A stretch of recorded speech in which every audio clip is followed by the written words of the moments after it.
The Week 17 matchups are out. It is raining everywhere across the greater United States. I mean, literally, if you are a baseball fan, every game is yellow, orange, or red today. So what better than to sit down, get nice and cozy, draft a bunch of best ball teams over on Underdog Fantasy. Got my friend Neil Orfield. We'll be joined for our next draft by Andrew Cooper, final draft Mason Dodd. Going to knock out some BBMs today. You will be redirected at the end of the stream to the Flannelverse, where Neil is going to continue drafting best ball teams all day. Really, if someone wanted to, they could just sit down at 8 o'clock Central Time, turn on Peter's stream, then turn on my stream. They could get 13 hours of continuous, uninterrupted best ball drafting. Neil, how are you doing this morning, man? I'm struggling if I'm being really honest. I slept about 3 hours last night. The new dog that we got is just not great for sleep. So I've been hallucinating, I think, today a little bit. It's been rough, even by sleeplessness standards. Today has been rougher than usual, but happy to be here, happy to be drafting best ball. I think, everything comes together when you're drafting best ball. These names will start making sense to me. I'm happy to be here. It's true. I've been there with a baby and with puppies. Yeah. Honestly, the puppies may be a little bit worse because the puppies can do real damage starting at 8 weeks old. That's no joke. The thing is, he's not a puppy. He's 3. He's 3 years old. Maybe 3.5 years old. So he should be, but he came from a man, this is where my sleepiness is like a puppy mill situation. Yeah, like a puppy mill. He was, I believe he was like the father of younger pups. Tough. So he's never really lived in a house where he had rules and stuff. It's a learning experience. Just Gibbs all day, right? Yeah, Gibbs all day. I mean, it's kind of weird though, because I can look at my exposures here in the app, and I have a lot more Bijan than Gibbs, and I actually don't know why that is. I'm assuming it's because at some point the market was not in line, or I guess what would have happened? Would it have been the ADP shifted at some point? Like, was Gibbs going 1, or maybe Gibbs goes 1 sometimes? I mean, I'm assuming it'll even out over enough drafts. I'm hoping it does, because I tell you what, I do not want to have a position on Bijan versus Gibbs. That is a classic 8.3% each guy right there for me personally. I think I'm going to be over on Gibbs. I think that what happened is it started off being Bijan the clear 101, Gibbs the clear 102, and that sort of flipped over time. So that's probably what happened to you. I do let you know I like Gibbs a little bit better than Bijan, but you're right. Like, it's who knows? Week to week, come the playoff weeks, who's going to be the higher score, the player you need. It's a coin toss. So yeah, I think that's probably right. You want a good amount of both. You do want, I mean, you got to keep drafting. Yeah, right. That's the answer is, if you don't like your exposures, man, you can always, the exposures do not have a finite limit. You can just actually keep drafting teams, which is what it's what I plan on doing. I mean, honestly, a lot of the ADP stuff, it makes me think like, man, I wish there were more contests in the pre-draft stuff, because some of the things that we were getting in January, because we were just coming off the end of a season in which Ashton Jeanty was pretty disappointing. Justin Jefferson was pretty disappointing. There are teams that have, pick 22 or whatever, Justin Jefferson in the big board. Yeah. Now, those teams also have pick 105, Katron Allen. I remember pulling up my first big board team and being like, this isn't even any good. And this is supposed to be what you're good at. This is supposed to be the thing that you do, man. You're supposed to be able to know when the rookies are going to be good or bad, but I didn't have the ability to filter out my, obvious rookie bias at that time. Is it tougher just now that we have no good rookies? From what I hear, it sounds like none of these rookies are going to be good. I mean, speaking of, I would say actually it's maybe for me been helpful, because I am so inclined to draft rookies that actually for me, it's probably tilting me towards drafting better teams than I would on average, because I'm not feeling the need to just draft rookie wide receivers honestly, at every possible clip. Honestly. All right. We are about to be up. I bet my guy, Jay Sarab, is going to take Bowers here. So we're going to have to ask ourselves the question about neighbors, Jeremiah Love, whoever you want, really. I would go Jeremiah Love. I'm also a huge AJ Brown fan. I think AJ Brown is going to be a riser.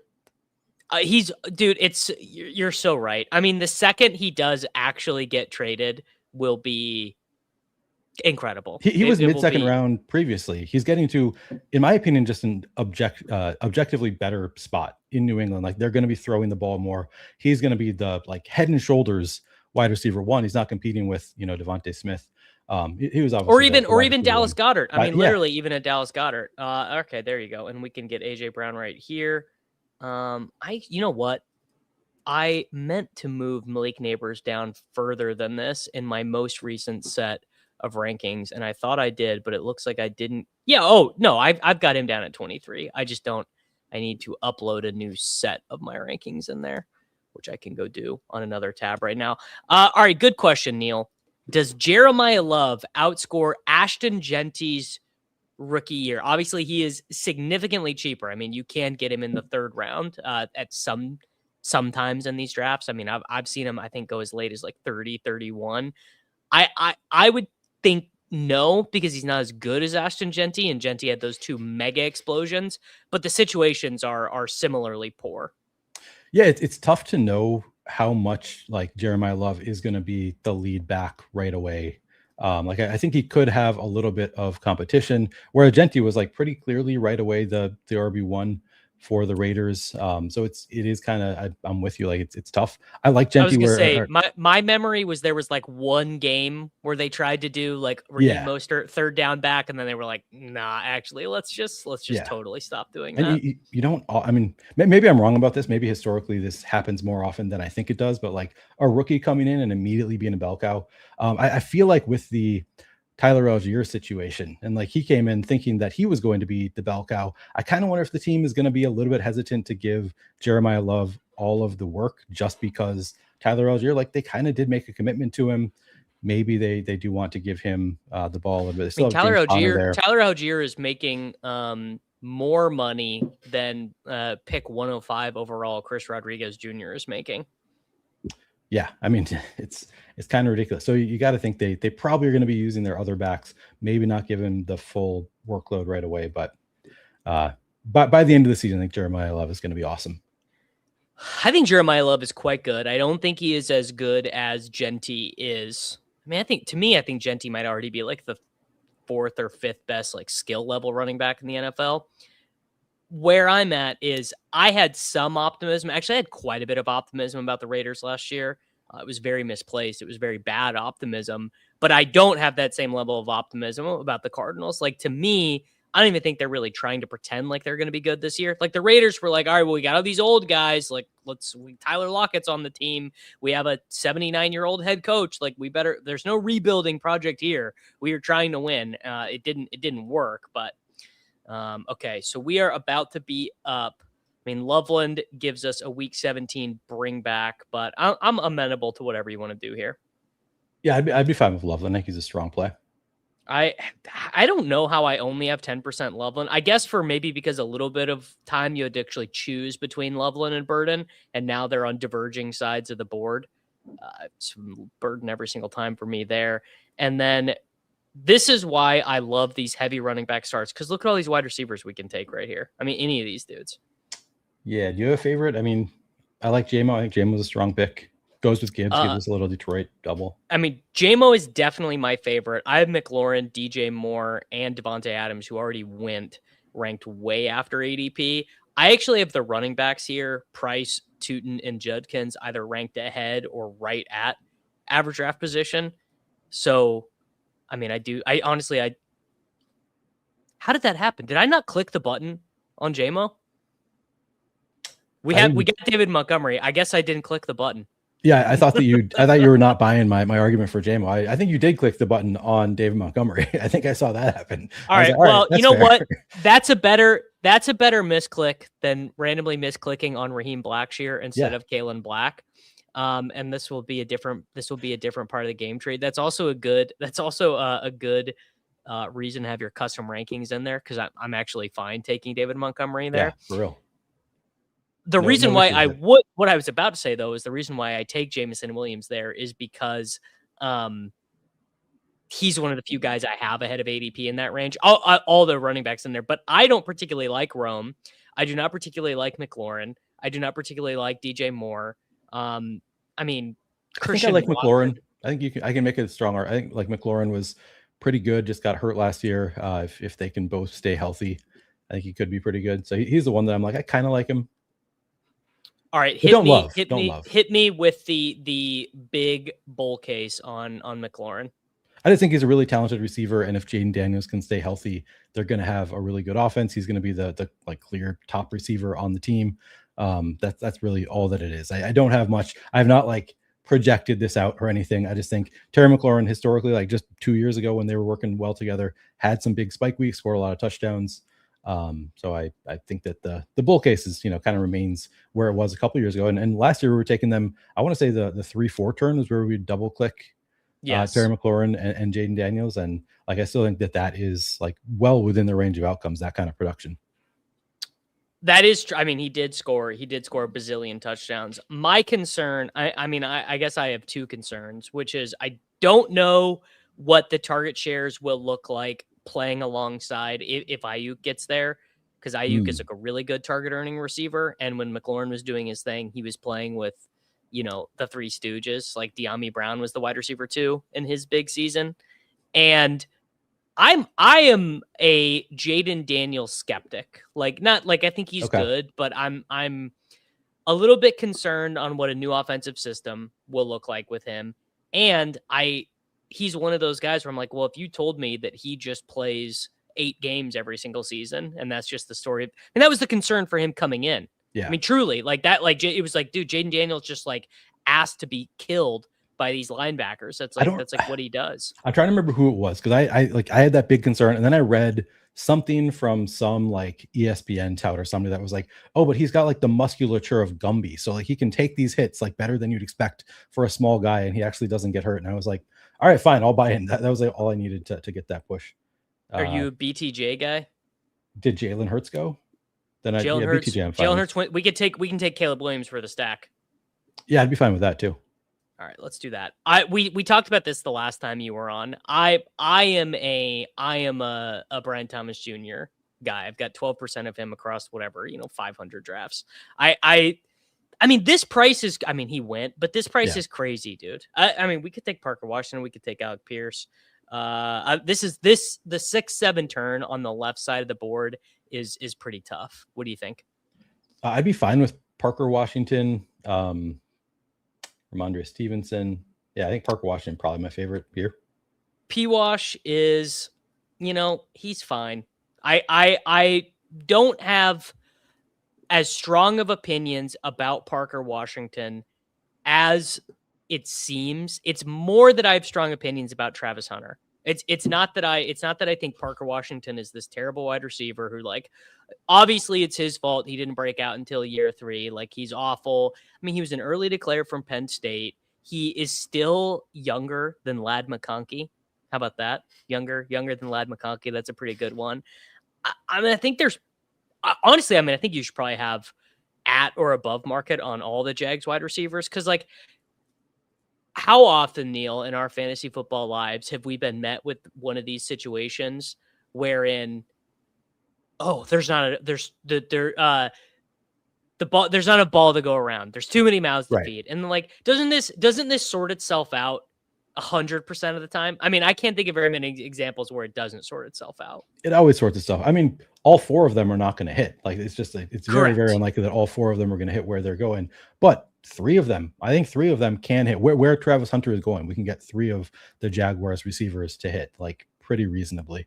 Yes. I think I'm actually now trying to think of examples of like the Bears. Maybe did the Bears hit like well enough for where they're going? Rome got hurt, right? Rome got hurt. Right. Rome got hurt. Loveland and Burden were sharing time with Olamide Zaccheaus and Cole Kmet.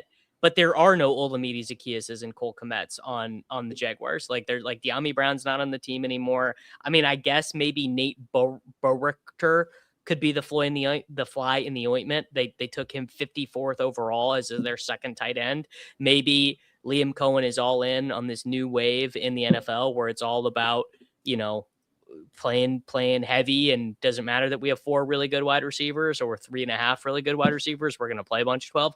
Seems very non-intuitive to me. Wouldn't be how I would deploy my personnel, but I guess it's always possible. Positionally looking here, looking like probably, man, just not many teams historically in the database have started with a tight end in round 4 and 3 straight running backs. So looking like our best advanced permutation is probably going to be like a 2-7-7-2, which is it's probably fine. We do probably have to take a wide receiver right here. I mean, Josh Downs, who I do like. My custom rankings are not uploading. I wonder if there's something. I got to figure out why that is. But Downs I like right here. Jacoby Myers I think is fine. You got to take here. Did Trevor Lawrence go?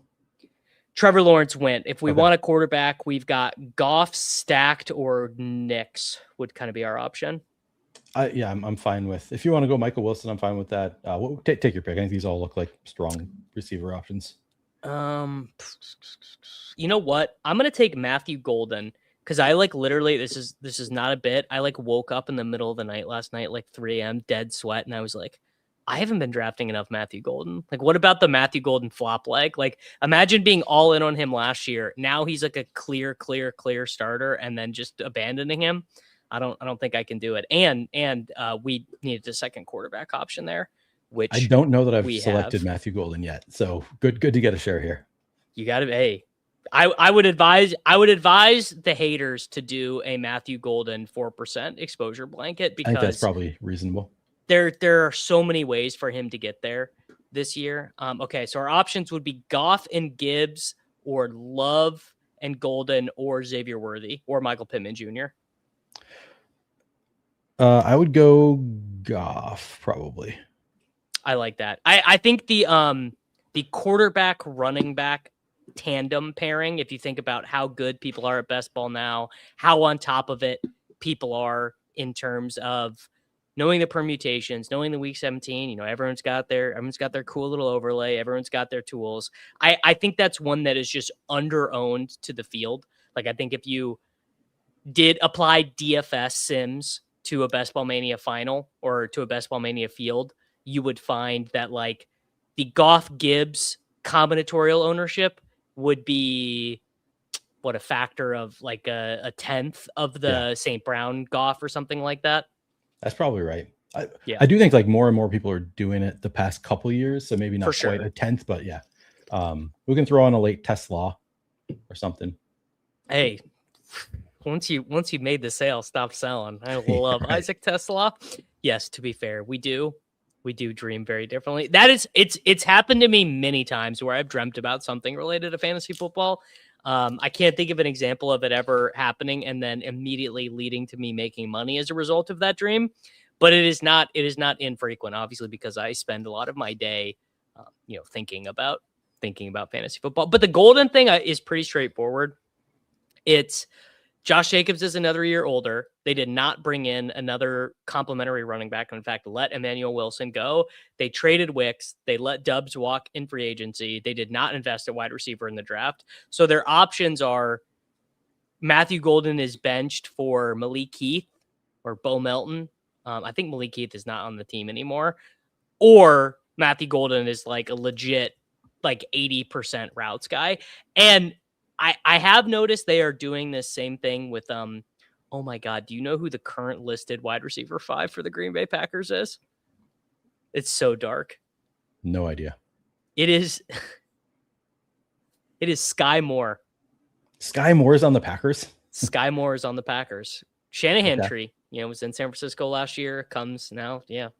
I guess once you get a Shanahan job, you don't lose it. I mean, that's the thing. Once you get it, it does not leave you.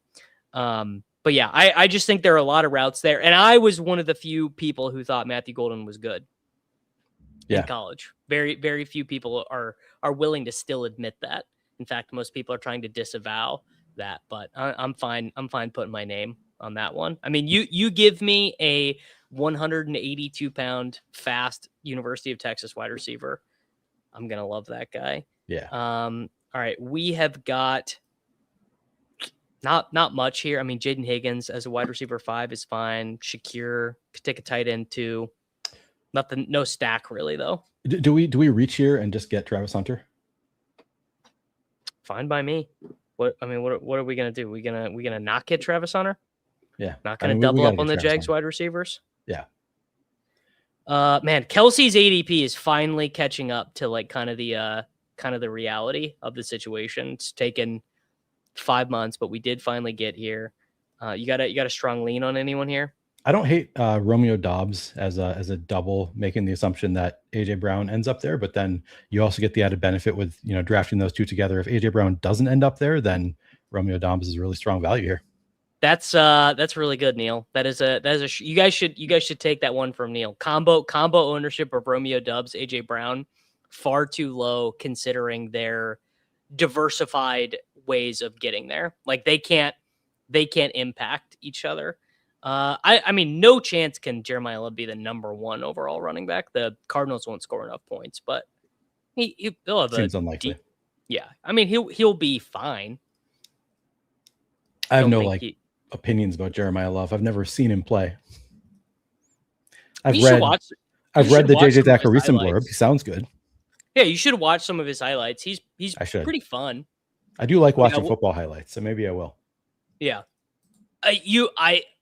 My takeaway of the Jeremiah Love situation is he's like 80% of like a super elite mega running back. Like he is 80% is not that much. That seems bad. 85%. Okay. I'm saying comparing him to like the Ezekiel Elliott, Christian McCaffrey, Bijan Robinson grouping of players. Where would you rank Ashton Jeanty? I would say he's as a college prospect, he was just as good. He was 100%. In terms of what he's in terms of what he's like. I think in my modeling, Barkley is the number 1 prospect of all time, not Elliott. But Jeanty was, I think, like the 6th highest running back prospect of all time, which very much matches my eye test and my thinking of him. I mean, Jeanty in college was like, that guy was different gravy. Dude, the Boise State was in the college football playoff. I mean, they sucked. He had 105 rushing yards against Penn State. His quarterback, I think, completed like 9 passes. Like they were very, very overmatched in that situation. Yeah, honestly, Bijan might be the best running back prospect I've ever seen. I mean, he was really, really, really, really good. Saquon also was totally different. I did not realize Bijan had the 97-yard touchdown he had in week 17. I didn't know that he had that in his bag. I don't think I'd ever seen it in the NFL level. Yeah. Like super long breakaway. Well, that was the stat going into last year, was that he had never had a gain above 37 yards. Is that right? Kind of funny. Yeah.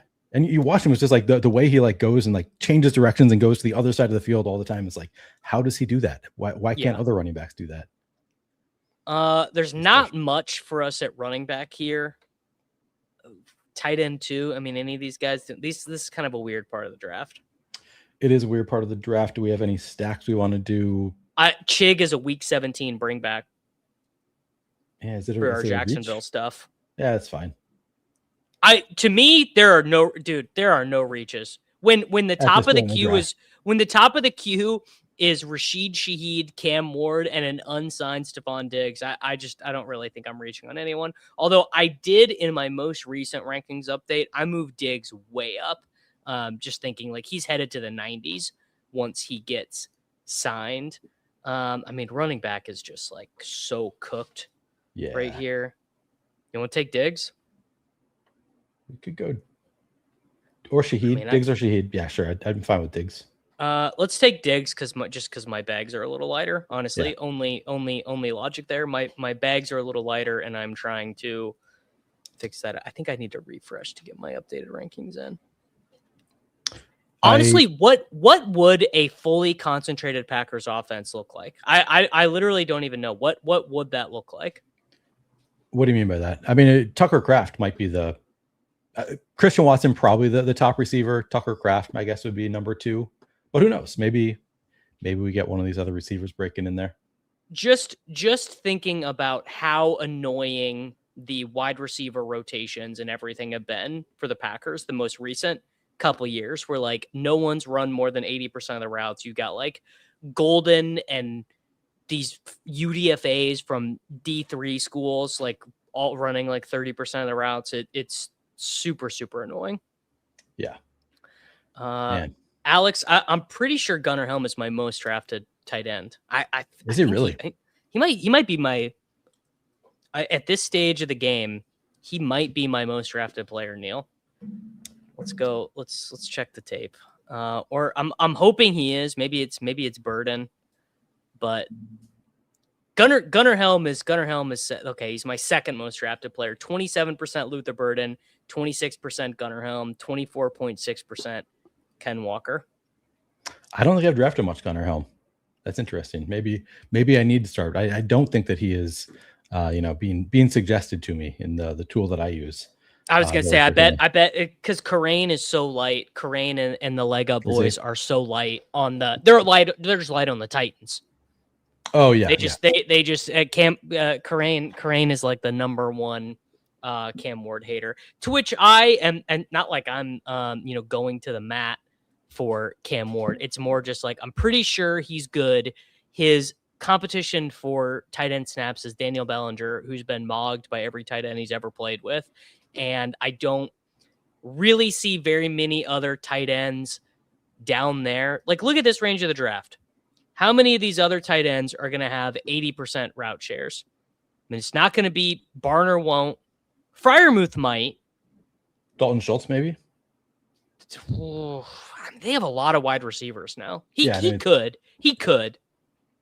I mean, Schultz, I think is fine too.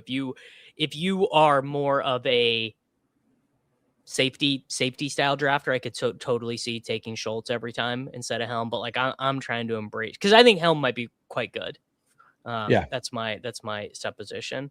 All right, Neil, you gotta give me a running back from this list. I don't care who it is, but you gotta give me somebody from this list. Oh man, this is bleak. It's very bleak. Probably Bigsby. Yeah, I think Bigsby is the best of this range. He's just a pretty good click, man. He just a running back too, and a good offense. It's going to run the ball a lot. I didn't feel good. I didn't feel good about that click. I mean, you're like, I actually think he has a good click right here, but like this list of running backs here is, man. I'm taking running backs so early these days that I don't have to make. Well, we have a good base. I mean, we have Gibbs, Love, and David Montgomery.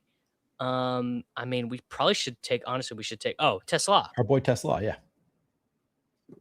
I am not, giving in to the haters and losers, of which there are many, talking about things like yards per route run or, Khalif Raymond easily outgaining him or anything like that. Like, I don't care about any of those things. What I care about is highlight reel tuds. And one thing I know is that Isaac Tesla can do some highlight reel tuds. That man has a great highlight reel. Yeah, he's just one per game, but that's a lot, to be honest, for how much he's on the field, especially. Does anyone have a better touchdown highlight reel of a 160th ADP overall guy? I mean, I would say no. Anecdotally, have you seen Rodgers move up at all in average draft position the last couple of days? I have not noticed it, but I haven't really been looking for it, to be honest. He has to be moving up somewhat, right? Up 11 spots the last 7 days. Okay. Yeah, so he's coming up. I love this 2 mules in a cart, because this just shows you're not as much of a ball knower as you think. The reason why Gunnar Helm is a 4.33 RAS is he showed up to the combine. He sprained his ankle on his first attempt at the 40. His agent has got to be one of the dumbest people alive, because his agents didn't tell him to not run the drills. They said, it's fine. Just go do all your drills. So he generated a 4.33 RAS with a broken ankle. Impressive. What do you think his RAS would have been with a non-broken ankle? I'm going to guess he'd at least been an 8 RAS. But by the way, Daniel Bellinger has turned his 9 point whatever RAS into what? What do we think Daniel Bellinger's? All right, let's. I've not looked. What do we guess career receiving yards for Daniel Bellinger? Total career receiving yards right now. Total career receiving yards. He was drafted in the 2022 NFL draft. I'm going to go with 832. All right. 832. 934. That's pretty good, Neil. That's pretty good. Not too far off. Yeah. Daniel Bellinger has earned $1 million per RAS. Yeah. I mean, hey, Daniel Bellinger is going to be out there. He's going to be blocking, it's going to be great stuff, from the guy out there. But if Daniel Bellinger caught 20 passes this year, that would be a huge success for him. Probably. Not even probably. I'm sure that would almost be like a career high. Are people drafting Daniel Bellinger? I guess I didn't no, but he would be, if you're doing an either or for the Titans, it would be who's going to be the move tight end, Bellinger or Helm. Okay. It's not going to be Daniel Bellinger. It's going to be Gunnar Helm, who got, he's earned targets over Chig, just got $10 million from the Commanders, who were now drafting it. I mean, me too. I'm drafting Chig. I like them. I like them both. Okay, so our quarterback room is Williams and Goff. Is that a 3 quarterback room for you? Yeah, typically I would like to have a third. All right. You want to do Jacoby? You want to do Geno? You want to do Penix? We do have Jeremiah Love. Yeah, that would be the tiebreaker for me. Let's go Jacoby. Yep. I don't mind that. Looks like, yeah. It was. Honestly, our advance rate stuff was pretty break even between the either, but I always prefer. And then, do you want to take another running back, or do you want to stop at 4? Let's see who is available here. I don't mind Emmanuel Wilson. Okay, ship it. I have very, very little Emmanuel Wilson because I'm a Jadarian Price guy. Okay, I mean, but at the very least, like, he is maybe, we don't even know that he's the RB2 right now. That's the tough thing, is like he might be the RB2 in case something happens to Jadarian Price, which is, you got to get those RB2s. Yeah, I don't draft a ton of Emmanuel Wilson, but I think that he's like a reasonable late round click. Yeah, I mean, Corain and Jacob are very, very down on Jadarian Price. So like every time we do ADP chasing or ship chasing or whatever, they're like, this guy stinks. But I don't know. I think he's all right. I don't think Jadarian Price is like the greatest running back in the world, but I guess the way I think, and maybe this is unique to my experience of doing the NFL, is because I watched the Chiefs just continue to give Clyde Edwards-Helaire the ball, despite the fact that it was like so obvious he couldn't play. It's like when one of these teams wins the Super Bowl and then takes the running back in the first round, like they're giving that guy the ball. I guess the question would be what happens when Sharps gets back? Like, does it end up being a Kenneth Walker Sharp situation where they kind of both are unable to reach their ceilings? When are we expecting Sharps back? Like, it's pretty late, right? Well, he did not even have his ACL surgery until February. Yeah. I don't know why. So it sort of earliest for him would be like the first week in November, which is like week 10, week 11. Yeah. I want to get back to this comment. Or I want to this conversation really. Jared Neal said, Neil has me thinking I should do a lot of drafts before the AJ Brown trade is official. Mm-hmm. That's kind of like what I'm thinking right now. Is like, this is probably the biggest edge we have right now, because like it's going to be bigger pass volume, right? In New England than Philadelphia. Like, he's been with Jalen Hurts. I think Jalen Hurts, is a fine quarterback, but just not throwing as much. And he has to split with, so much target competition. I think like AJ Brown's going to be a 2nd round pick. Is he not? Like, am I wrong about this? I kind of think he's going to be a mid-2nd round pick. Are we going to like, after AJ Brown, once it's official, if it becomes official that he goes to New England, are you sure you'd rather have Drake London than AJ Brown? No, I would probably rather have AJ Brown in that situation. I mean, AJ Brown is so good, man. I guess last season there was just kind of this like, oh, AJ Brown's not good anymore type narrative out there. All right, our final pick. Let's do this. Yeah. Then we can talk a lot of AJ Brown. Okay. 3-5-7-2. We have Colston, Loveland, and Chig. What's your gut feeling here? Terrence Ferguson. Wow. Neil, ball knower. Yeah, I mean, he was good. He was good last year. He led all tight ends in average depth of target. He scored 3 touchdowns on 25 targets. Tyler Higbee signed to very little money, 2 years, $8 million. They did draft Max Clark, but I don't know. I guess for whatever reason, I've chosen to stick my head in the sand about that. Whereas I'm like, okay, Claire was brought in to be the Higbee replacement. Claire was brought in to be the Parkinson replacement, the blocker. Whereas to me, the way I interpret the way that they used Terrence Ferguson was that, this guy is going to be like, look at this dude. He ended the season. He ended the season so well. I think I've got his ADOTs in here. Pretty sure we do. Yeah, just throwing it down the field to him like that. Yeah, that's the upside we want. Yes, I'm just a big fan of his role in and I did not love Terrence Ferguson as a prospect. This is not a case where I can't let go of who I thought the guy was when he was in college. I know honestly, you liked him late in the year last year, just from DFS shows. I remember you liking Terrence Ferguson a few times. It was like Colby Parkinson kept catching a touchdown every single week, and I was like, you can't keep getting away with this. Yeah. Let's go play the other guy. Yeah. Yeah. What do you think the odds are that AJ Brown ends up in New England at this point? Like, there's a part of me that I'm worried about, like the Vrabel situation. Like, is that going to affect trade stuff? Like, I don't know. Just what do you think the odds are that he actually ends up in New England? All right. Well, I'm cheating here a little bit, but this is on Cow No, this is perfect. 80%. Now, I think there's no volume on this market. It looks like very little volume, but 80% New England, 13% stays with Philadelphia, retires, 7% on Tennessee.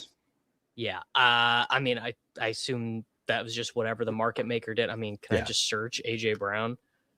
AJ Brown. Yeah. I mean, that about reflects the reality of the situation to me.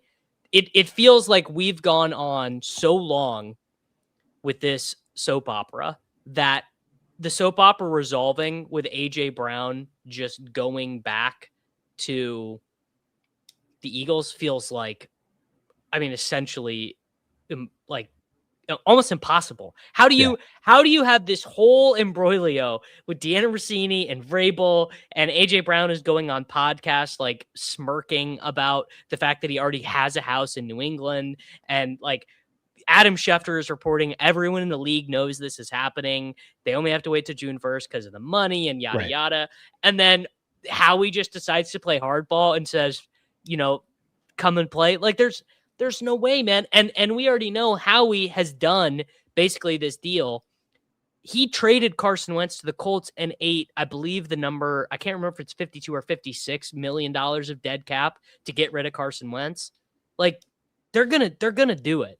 Now, the most recent reporting is that apparently this Rossini Vrabel fracas has made it like that there's like a bidding war now. That like other teams are starting to be like, well, we'd like to have AJ Brown. Yeah. We'd be interested in AJ Brown services. So that's sort of interesting, right? Because there are other teams you could argue that need him to a similar degree that the Patriots do. Yeah. I mean, I think the Patriots would be a great landing spot, but I'm sure there are other teams obviously that could use AJ Brown. It's just like, I guess the whole Vrabel situation has me like a little bit nervous. If I knew for sure he was going to New England, I would want tons and tons of AJ Brown right now. I just think you also get like the fresh situation. Like I feel like he was getting a little bit tired of playing in Philadelphia. I got the impression, maybe I'm wrong about this, but I kind of got the impression that he was maybe not giving like quite the same effort late last year that he normally gives. So I think just I don't even think you're wrong. I don't think you're wrong at that at all. And I share in that sentiment. How many people do you think would be surprised to know that AJ Brown, in a season where everyone wanted his offensive coordinator fired, where he's actively like trying to get out of town, he's complaining to the media every game, he's like doing the enemy speaks kindly but wields a knife tweets, that he scored 14.6 fantasy points per he wasn't game, even that bad, that he finished as the wide receiver 11 in PPR, that he scored half a touchdown per game. Like, is AJ Brown like an all-timer? I don't know, but he's pretty close. He's really good. He's a really, really good player. I know that this is a best ball program, but I'm like sending out a lot of trade offers for him in Dynasty. Oh, we can talk Dynasty if you want to, because I think you've got the one Dynasty league that I'm in. I believe you have the best team, correct. Which is part of the reason that I blew up my team. I was like, I think David's team is too good. Yeah. So it's funny. It's very funny you say that, because our software here on the Flock site doesn't actually think it's that good, because all my guys are so old. Okay. Like all my guys, like, so like Dink has a really good team, but a lot of this is like held in like future value. My team is old, but it's got 30 guys. My team is this team is super super old, but I guess everyone on my team other than Joe Mixon, Jalen Tolbert, and Cole Kmet is like a starter, like gonna play every down for their team. But yes, Neil is Neil, you don't even know when I invited you to this league. This is like the league that I've spent the most time and effort and intensity like caring about, because Leone and Dink were making fun of me so hard that I would never win this league, because I made some really disastrous trades when it first started. I was like, I'll show you guys, man. I'll show you Didn't they make guys. fun of me behind my back for the trades that I just made? It wouldn't surprise me. Wouldn't surprise me if they did, 'cause it was No, you got what, 3 firsts for CMC and Barkley? I think just two first. I forget exactly what I got. That's fine. That's yeah, fine. And you maybe were 3. better off because they weren't 2026 first.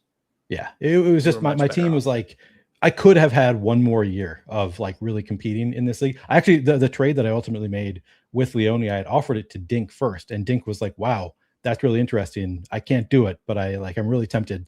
It was tough, but I actually the one that I regret. So the first trade that I made, I really like. I regret trading away Colston Loveland. I took it a step further with another trade with Leone, and that one I was like, I shouldn't have done that. I should have just kept Colston Loveland because I think he's really good. So I do regret that one. What did you trade Colston Loveland away for?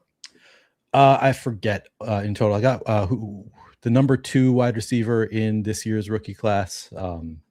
Tyson? Is it Tate? Tyson? No, I don't even remember. I think it's Tate. I think I got Tate. Let's see. I'm looking at my team. I mean, either way, if you're, I always kind of say this, but you need to do one thing or the other in dynasty formats. A lot of people just kind of middle it. Yeah. And like my general advice is to just do one thing or the other thing. See, I disagree with this. There's no format I would rather have Carnell Tate than Colston Loveland. It is also a tight end premium league. We should point out, but it was Tate that I got. But I got Tate plus more. I got draft picks also. Yes. Yeah. Someone actually did just have a good question. Do you have any thoughts on Joe Mixon? Do you have any illuminations on what Joe Mixon is going to do? I think he's done. I doubt Joe Mixon's coming back. I think like the rumors last year were he's never coming back. He's had career-ending injury. Like are there still rumors that Joe Mixon might come back? I guess I didn't even realize that that's something we're worried about. I mean, I believe that the rumor was that Joe Mixon quite literally shot himself in the foot. I didn't hear that rumor. So okay. Well, I can report what has been on X the Everything app. So here's the timeline. Joe Mixon is placed on the no football injury list. These sleuths find a post of Joe Mixon with the Podiatry Association of Houston, like after like a successful surgery. He's like, oh, Joe Mixon, like, nice to meet you. Thanks for coming into our office and everything. Joe Mixon then never shows up to camp, but the team will never say what the injury is. The team says like, oh, he's got a foot injury. Joe Mixon never says what the foot injury is. So I think there are a couple options. The first is he hurt it doing a non-football activity. So like, that's like jet skiing, wakeboarding, shot himself in the foot, whatever, wherein, well, if you get hurt violating your contract, they don't have to pay you. Or he got it hurt, normal wear and tear, football stuff, and then got a surgery that was not team reported, and so couldn't heal up and couldn't play. In which case, basically, this all comes down to money, of Mixon being like, I want the Texans to pay me my money, and the Texans being like, we are not going to pay you your money because you violated your contract. We don't want to pay you. Yeah. Interesting. Yeah. I don't think Mixon's coming back at this point, regardless. I think like he's done. I think he is. But he wasn't that good before he got injured, right? He was pretty well on the downswing. All of these running backs down here, James Conner, Najee Harris, Joe Mixon, Samaj P. Ryan. Who else is down here? Like I think a bunch of these guys, Trey Benson, Amari DiMercado, I think not Isaac Urendo. I think we're gonna hear from like all these guys this season, because that is one of the things that's downstream from all the rookie class being so bad, is like, okay, let's say Jonathan Taylor does get injured, right? Are the Colts really going to turn their running game over for a team that wants to run the air out of the ball? Are they going to go, all right, we got DJ Giddens, we have Seth McGowan, let's go? Well, that you say this, I'm like, last year, all I heard about was how good the rookie running back class is. I drafted so many round 17, round 18 rookie running backs, because everybody told me how good DJ Giddens is, how good, I can't even remember all the names, the Rams guy. There were so many of these rookie running backs. It's like, oh, this guy's going to be Hunter. I drafted so much Jarquez Hunter. I could name 10 different rookie running backs. It's like, oh yeah, I had 12% of this guy, because I kept on hearing how great this rookie running back class is, and then none of them did anything. Is there any chance that those guys start doing stuff this year, or do you think it was just turns out they weren't as good as people thought? I mean, I would say in general, NFL coaches, if you think about it, most of them err on the side of being conservative anyways. And so why would I throw DJ Giddens in to my backfield situation when like I'm trying to keep my quarterback upright and DJ Giddens can't block? Now, some coaches are willing to do the trade-off, right? I mean, we've seen this where some coaches are like, dude, we cannot eat Samaj P. Ryan snaps. Like we gotta go. Like but I would say more coaches err on the side of being conservative and playing the veteran, which is why I think, honestly, it's a reason why, like, just the fact that Caleb Johnson hasn't been cut, and I don't think is going to be cut.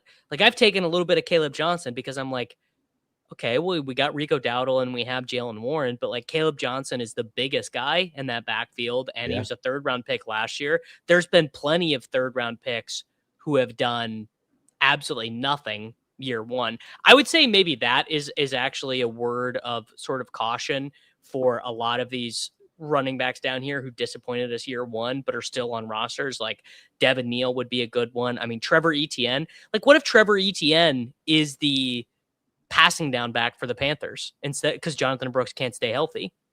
Oh God. Yeah.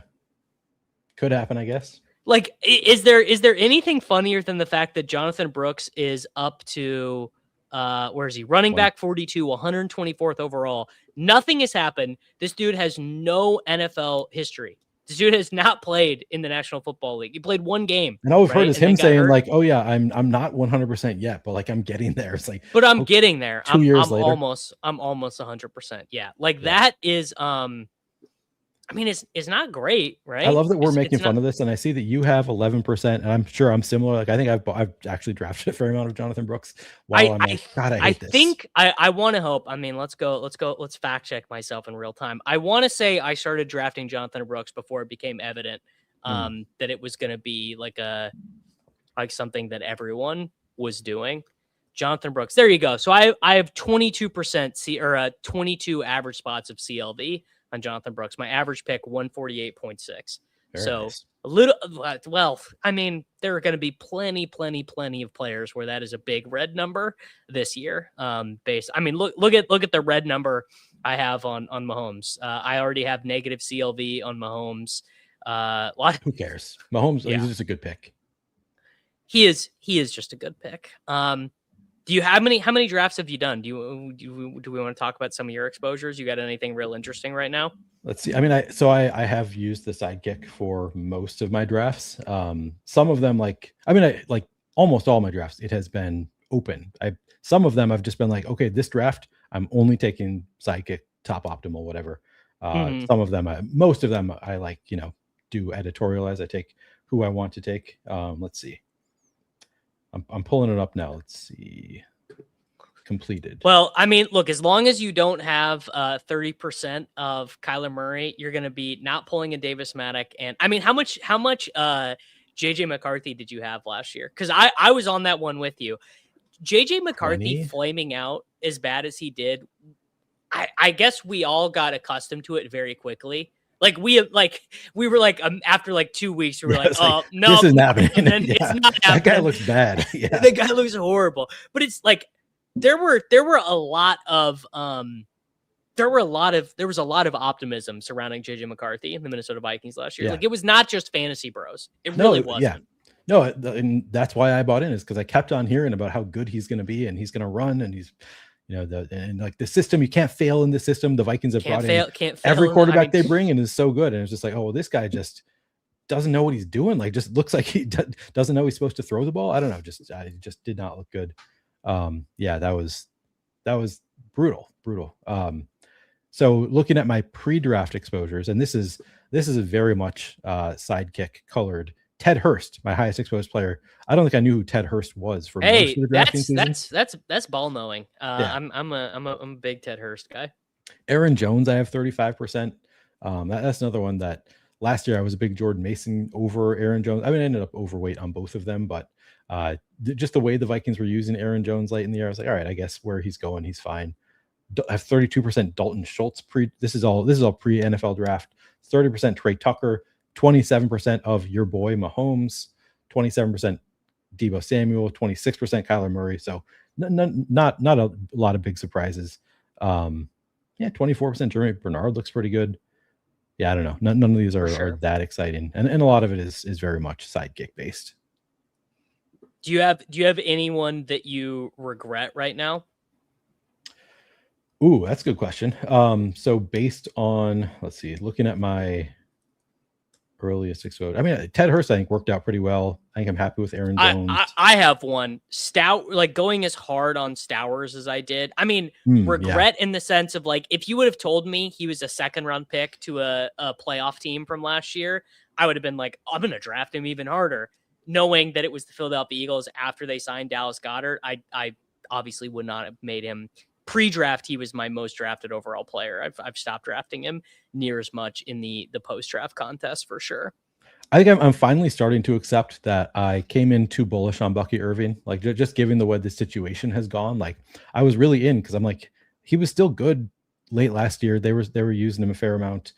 So I guess it was kind of my expectation that he's going to end up being 2-3 turn type pick. And so I was kind of taken a lot of Bucky Irving, and I think I've kind of accepted that he's probably not actually like that awesome of a pick where he's going. Like, I still think he's a pretty talented running back. I think there's still upside there, but I've 21% pre-draft, so I guess he's somewhat of a regret because I was taking him earlier than where he's going right now. I think he's still a fine pick where he's going right now, but as a player that I was taking, early third round, I think not feeling great about the Bucky exposure right now. Yeah. I don't feel I'm not as big of a Bucky guy. Wasn't as big of a Bucky guy, but yeah. See, I disagree with this. I mean, I think CLV kind of works similarly in best ball as it does in betting. Like, it kind of just tells you if you're skating in the right direction. Like, if you are drafting a bunch of terrible players that the market decides they don't like, you're probably not drafting well. Like, if your whole first page is fallers, or you're just really overconfident, right? That would be the thing. It's like, the market moved against me and I'm not changing my mind.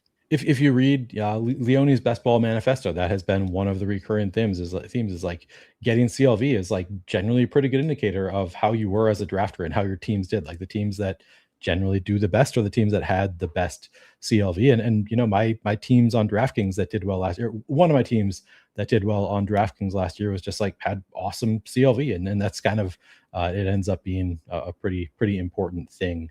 On the whole, obviously not every CLV pick is going to end up working out, but I think like just generally CLV is something that's a pretty good indicator that you drafted well.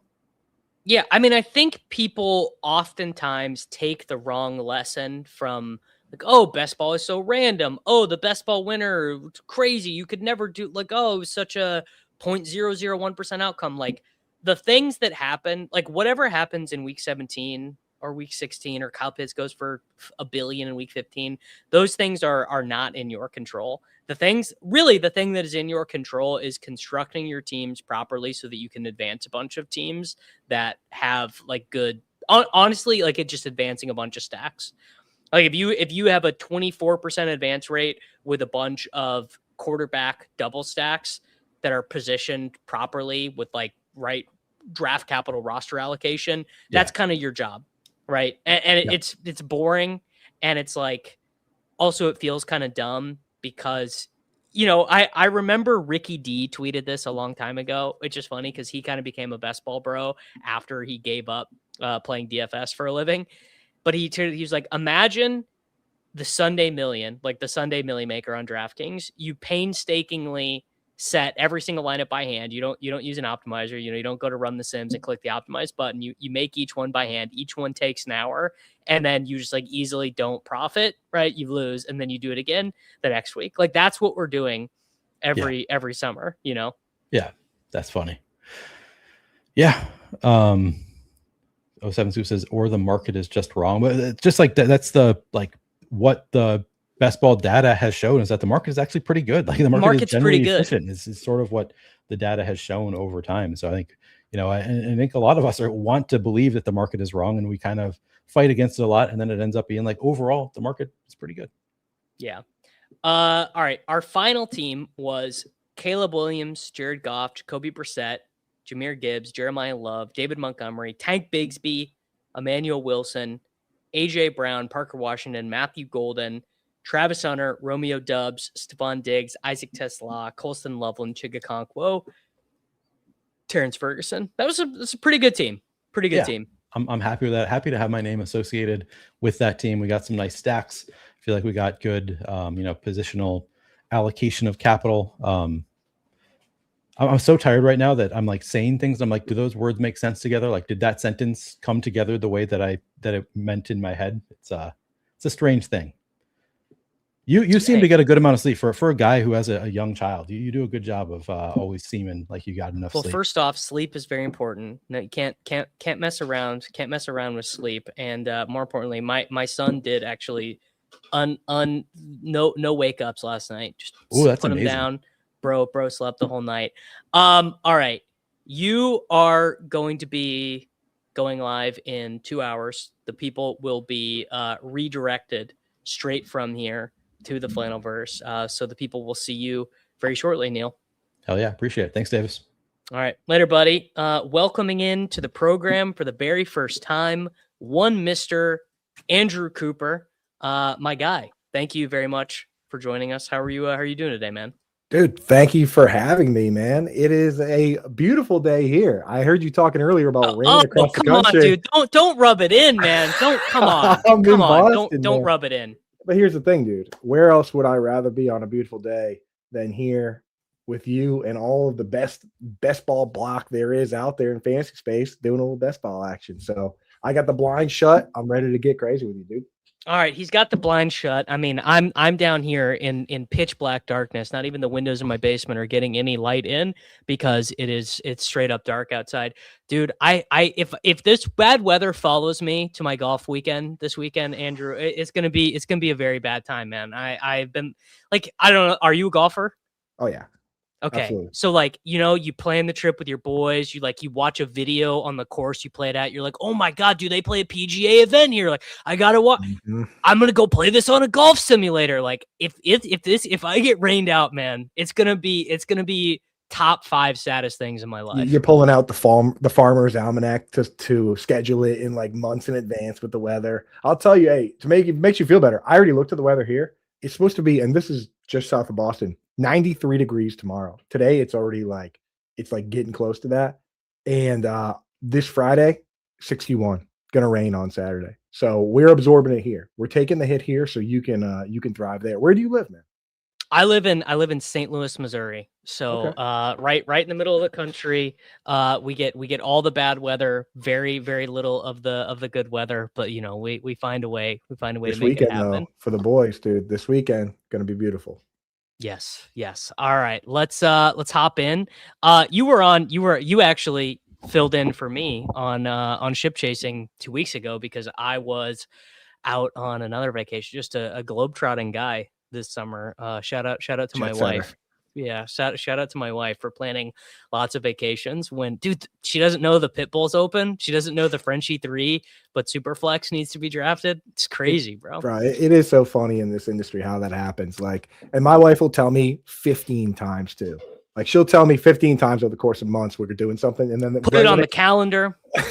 Shared calendar. It's on the fridge, and then it comes up, and I'm fridge. like, you didn't even try to tell me we're going to the Great Wolf Lodge. I got to do a show with the boys at 1:00 Yeah. drafting best ball. What do you mean we're going on a 2-week vacation? Like I got 19 shows scheduled. Like there's no way. Right? There's Tough no industry, way. man. What do you mean we have to have a baby in August? That's when the expo is. Like, what are you talking about?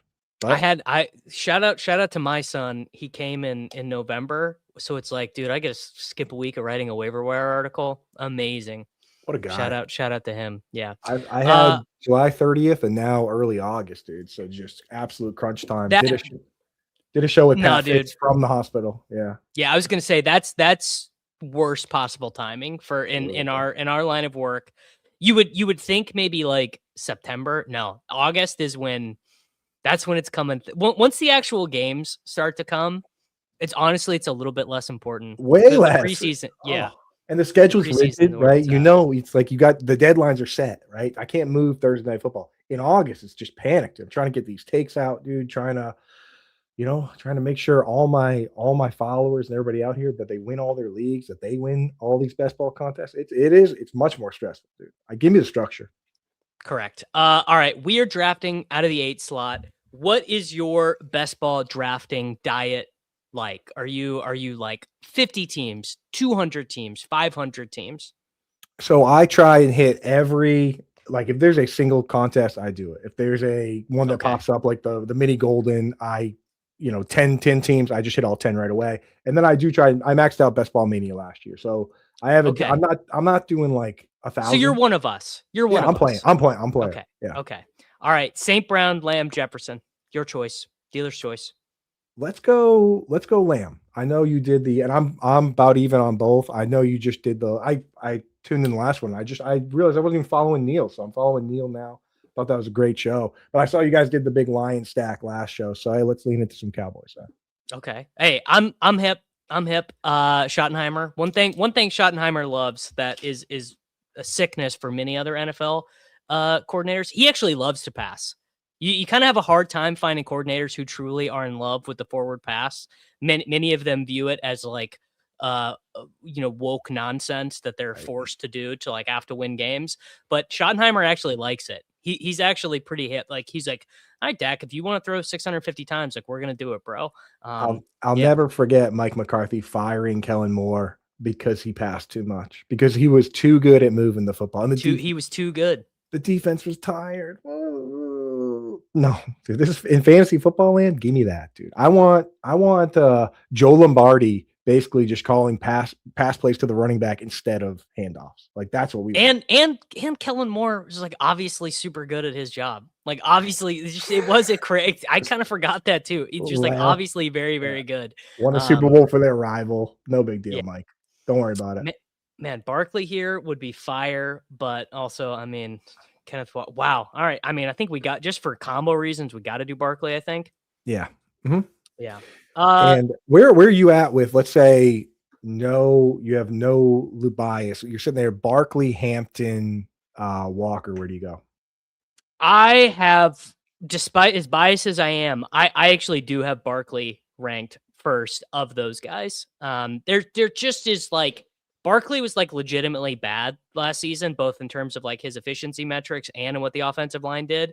And he still like kind of paid off his price tag because of the way, like the Eagles, regardless, are going to run the ball because they're just one of those teams that doesn't want their quarterback dropping back 600 times. And I don't even really think Jalen Hurts wants to drop back 600 times. If you really like, he's fine to play the way that they play. And I think Bigsby could take a little bit off his plate. Like he could get to 100 rushes or whatever, but Barkley is about as safe as it gets for, 350 touches in a season. He still had the highest snap share of any running back last year, right? Like,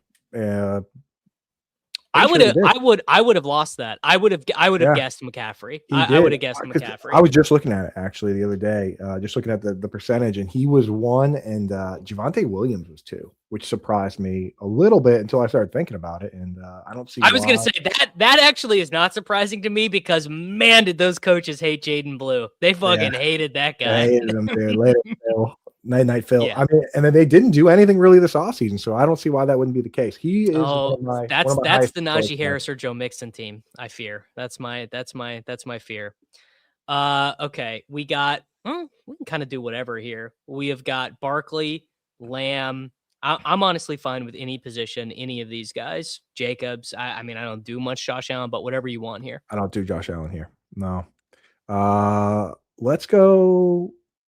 I mean, either Brees or Lave is what I would do. So let's go Brees.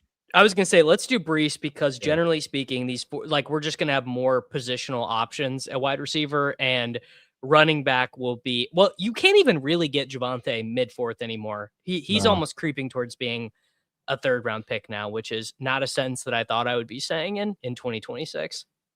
I mean, it checks out though, man. I mean, like they paid him. They didn't bring anybody in draft or in free agency. You can fall backwards into touchdowns in an offense like that, right? So, I mean, I don't know. I get it and I don't at the same time. He was RB12 last year.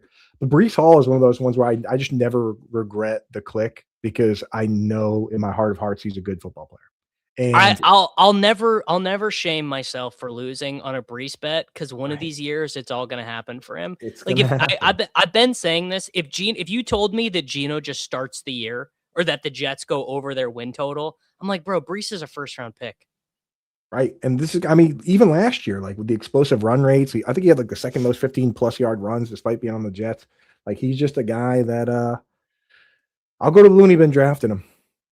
All right, Burden, Igbuka, Evans, JMO, or Buck. I mean, we could do Bucky. I want to do Igbuka or Burden. I know you're a big Burden guy.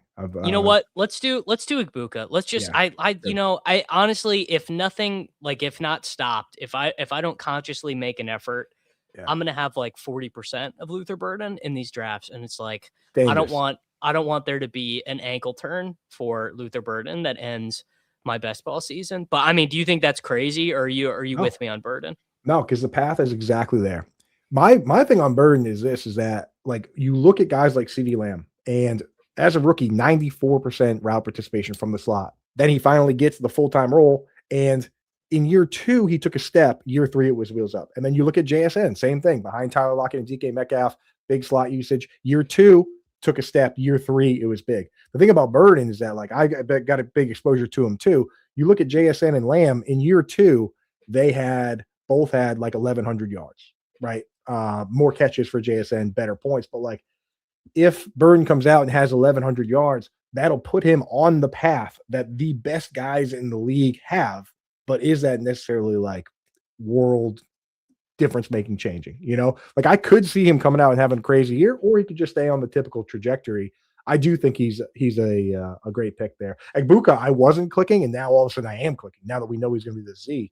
When I thought he was going to be the X, I wasn't clicking the button at all, really. I was just worried he was going to end up being this year's Brian Thomas Jr. if he's thrown into a role that doesn't fit him. But, if they're going to put Ted Hurst out there and let him do that. I was going to say, do you think Ted Hurst or McMillan will ultimately win that role? I've been making some Ted Hurst bets.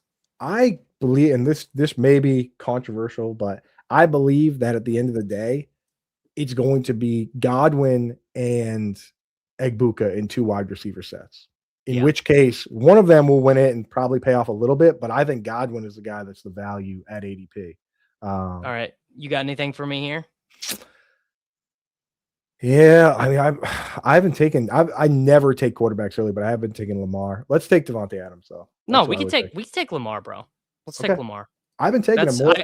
It's something I never do. It's so funny that I just go for years and you just say things like, "Yeah, I'm not going to be a guy that takes one of the top 2 quarterbacks," and then this year, I go in and do the drafts. And if you're going to provide rankings to people, you have to be doing the drafts. That's the thing, because you'll realize things in doing the drafts that you wouldn't recognize just sitting there looking at the ADP and look at the rankings, right? Like I never would have said, I'm going to have a ton of Lamar, but I'm in on Zay Flowers. And then I've never been in a world where you draft Flowers and then Lamar is there. Comes back. Then Lamar comes back. It's never been a thing. So I hadn't really thought about it, but now that that's happening, I realize Lamar is one of my most rostered quarterbacks so far. So I am in. He shouldn't be going this far behind Josh Allen. That's the whole point. And quarterbacks are so compressed. It's like 2 rounds from now, we got 20 quarterbacks. Like 20 quarterbacks will be off the board by pick 110, and you can get Lamar at pick 56. I mean, it's a total brand new world. There's still opportunity costs where Lamar goes. Like you are still taking him over quite good skill position players, but the opportunity, it's obviously less opportunity cost than Josh. And the opportunity cost with the quarterback 20 is higher than it's ever been before too. Yes, exactly. And you're right. It's the compression. It's the pockets have changed, because before it was 2 guys, but then you get a little better discount on these mid-range guys, probably through like QB 12 or so. Now, once one of them goes, they all go, right? Because everybody's got their favorite Caleb Williams, and then I say, oh, I like Jackson Dart. Somebody likes Justin Herbert. Those guys all just go in a big chunk. So that's what we're seeing. Also, I will say, moving forward, I probably will draft more of the high-end quarterbacks now that we have the bye weeks. Yes, true. Because then you can only take 2. For that, exactly. For the first couple of weeks, I do end up drafting 3, just because, even though I know I shouldn't, right? Like, you should just draft the way you draft and hope that the cards fall right. But I do end up taking 3 more often over the first couple of weeks. It's crazy. The NFL draft was like 3 weeks ago. It feels like a year ago, right? Like, it's a different lifetime. I've done a million drafts since then. Yeah. BTJ or Marvin Harrison? Tough question, but I do go Marv. All right. Well, we took BTJ because he was in there. That's but fine. honestly, like, I don't really fan. care. Yeah. I think it's totally. I think you're basically making the same bet on either one of them, and it's that. Well, I guess slightly different. With Brian Thomas Jr., you're betting the rookie season is real, and with Marvin Harrison Jr., you're betting that the Michael Wilson, Marvin Harrison Jr. on the field at the same time target share stuff is real, and it's not real. that. Because I was talking about this with JJ Zachariason the other day, where he and Reeves were kind of giving me the stats of like, okay, well, this is what happened when they were on the field together. And my concern with those two is that the Cardinals coaching staff they're watching the film and they're like, you know what? Michael Wilson was so good in that role. Why don't we just stick Marvin Harrison Jr. out on an island, give Michael Wilson that Y role or that flanker role that he was so good at last year, and be like, Marv, if you're really that good, you'll go win as the X wide receiver and Jacoby will find you. Right. I mean, it is scary. But the numbers do break down, even with just the games with Jacoby as QB, and, Marv did get more yards, targets, everything, but the roles matter. I mean, this has been going back to Mike Evans and Chris Godwin, where people were arguing like, who's better? When Chris Godwin in 2019, when he was RB wide receiver 2 overall, people were like, maybe Chris Godwin's better than Mike Evans. And I love Chris Godwin, but he's never been better. He's had the better role for fantasy football, right? If you could somehow make Chris Godwin play out wide and let Mike Evans play slot against nickel corners, then Mike Evans probably would have had 2,000 yards. It's part of the game. And that's the bet with Brian Thomas Jr. Can he play the hardest role in Liam Cohen's offense where, Mike Evans is good in it, Devontae Adams is good in it? These are Hall of Famers, right? Like, Brian Thomas Jr. was asked to do something very difficult, and he had a hard time with it last year for sure. He did for sure. All right, so we have Lamar, Barkley, Brees, 3 wide receivers. What are you thinking here? Yeah, I've been taking oddly a lot of Pollard, and I don't love it, but I do take Pollard. I'm a Patriots fan, and Ramondre Stevenson, like, he's going to be an annoyance, but I don't know about the upside. Let's go Pollard. I'm fine. I'm fine with Pollard. I mean, he was one of the biggest, he dodged one of the biggest bullets in the draft. It's interesting you say that about Pollard, because every other Patriots fan I know is like, Trevion Henderson is dumb as a box of rocks, can't learn the playbook, too small to pass block, give the ball to Ramondre. Like, every other Patriots fan I've talked to is like, Trevion Henderson stinks, bro. Get this guy off my football team. Once it gets cold up here, everybody bails on the flashy players. But I mean, and the thing, it's not even that Trevion was bad. Ramondre was such a good pass blocker. It was crazy last year. He was just eating blitzes, and even the PFF grades had, if you sort by like guys that had 50 pass block reps, which is only like 30 something guys, because it's like the legit guys that are getting the work. He was the number 1 running back in pass block grades for people that care about that. I mean, we don't really he's have so much bigger. Ramondre is just so bigger, he's like 20 pounds bigger. Like, no duh, he's gonna be better at pass blocking. Trevion weighs like 20 more pounds than I do, man. He's a small guy.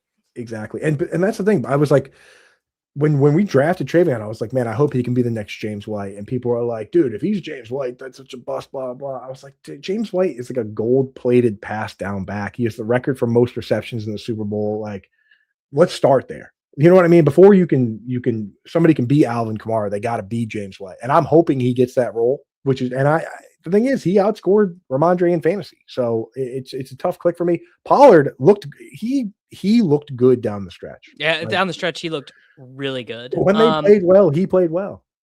Can add in Godwin. I would take Godwin here. Yeah. Yeah. You Godwin, Baker, call it. Are we going to run into a bye week issue there? No. Baker's 10. Baker's 10. Oh, well, Godwin went. No. Downs, Fannin, Lawrence for the stack. Whatever you want here. I do Downs here. I really don't like Michael Wilson. No, I'm hip. I'm hip to Josh Downs. I just did a ranking update. I just moved him up like 15 spots in my rankings today. It's honestly been a race to keep Josh Downs ahead of average draft position in my ranks, because I feel like every time I pull the ADP and he's up like another like 3 spots, it's like this dude was going in the 120s not that long ago, and now he's at pick 90. People are realizing that Nick Westbrook-Akine, that's not a full-time player, man. Like, if Downs could be Wan'Dale Robinson if he just gets that type of role. He's been a part-time slot guy his whole career here.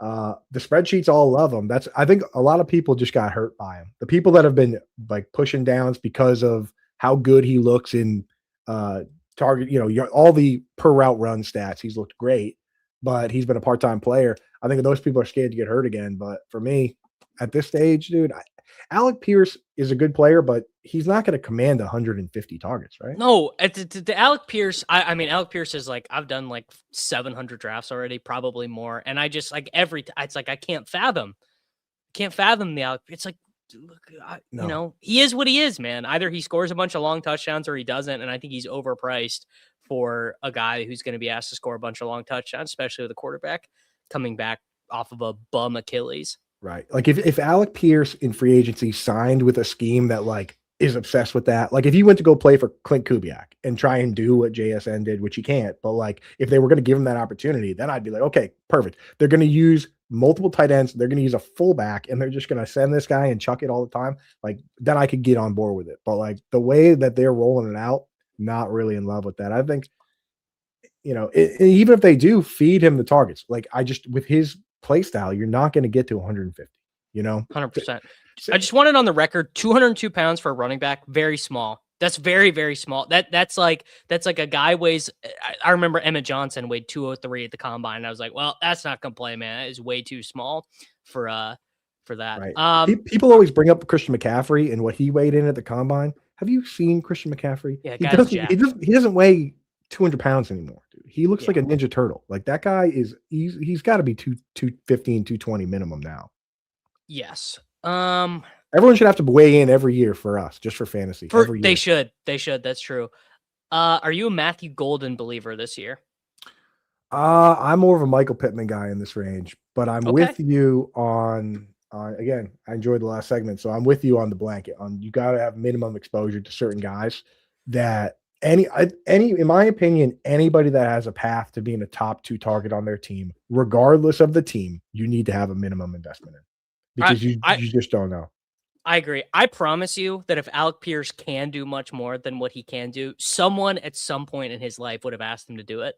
We're heading into year 9 of him playing high level organized football at a collegiate and professional level. I mean, how many times has this fucking guy ran a dig route in his life? I don't know. Not much, man. He was basically many times, bro. He was basically DJ Chark for like 3 years. Like the Alec Pierce we're seeing is a brand new version. And you know what? The upside's there, but my point is that like even if Alec Pierce in the role he runs, runs out pure, how many targets is that? This isn't CeeDee Lamb here. He doesn't need that many targets. Yes. If you give a guy that with that ADOT 180 targets, he would have 7,000 yards. Yes. All right. If we want Baker, we're going to have to take him with this pick. So it's probably our next pick, assuming that we do not get snapped off. Now, the guy who took Godwin drafted directly in front of us. So we might get snapped off here, in which case we might be in trouble. Baker just went.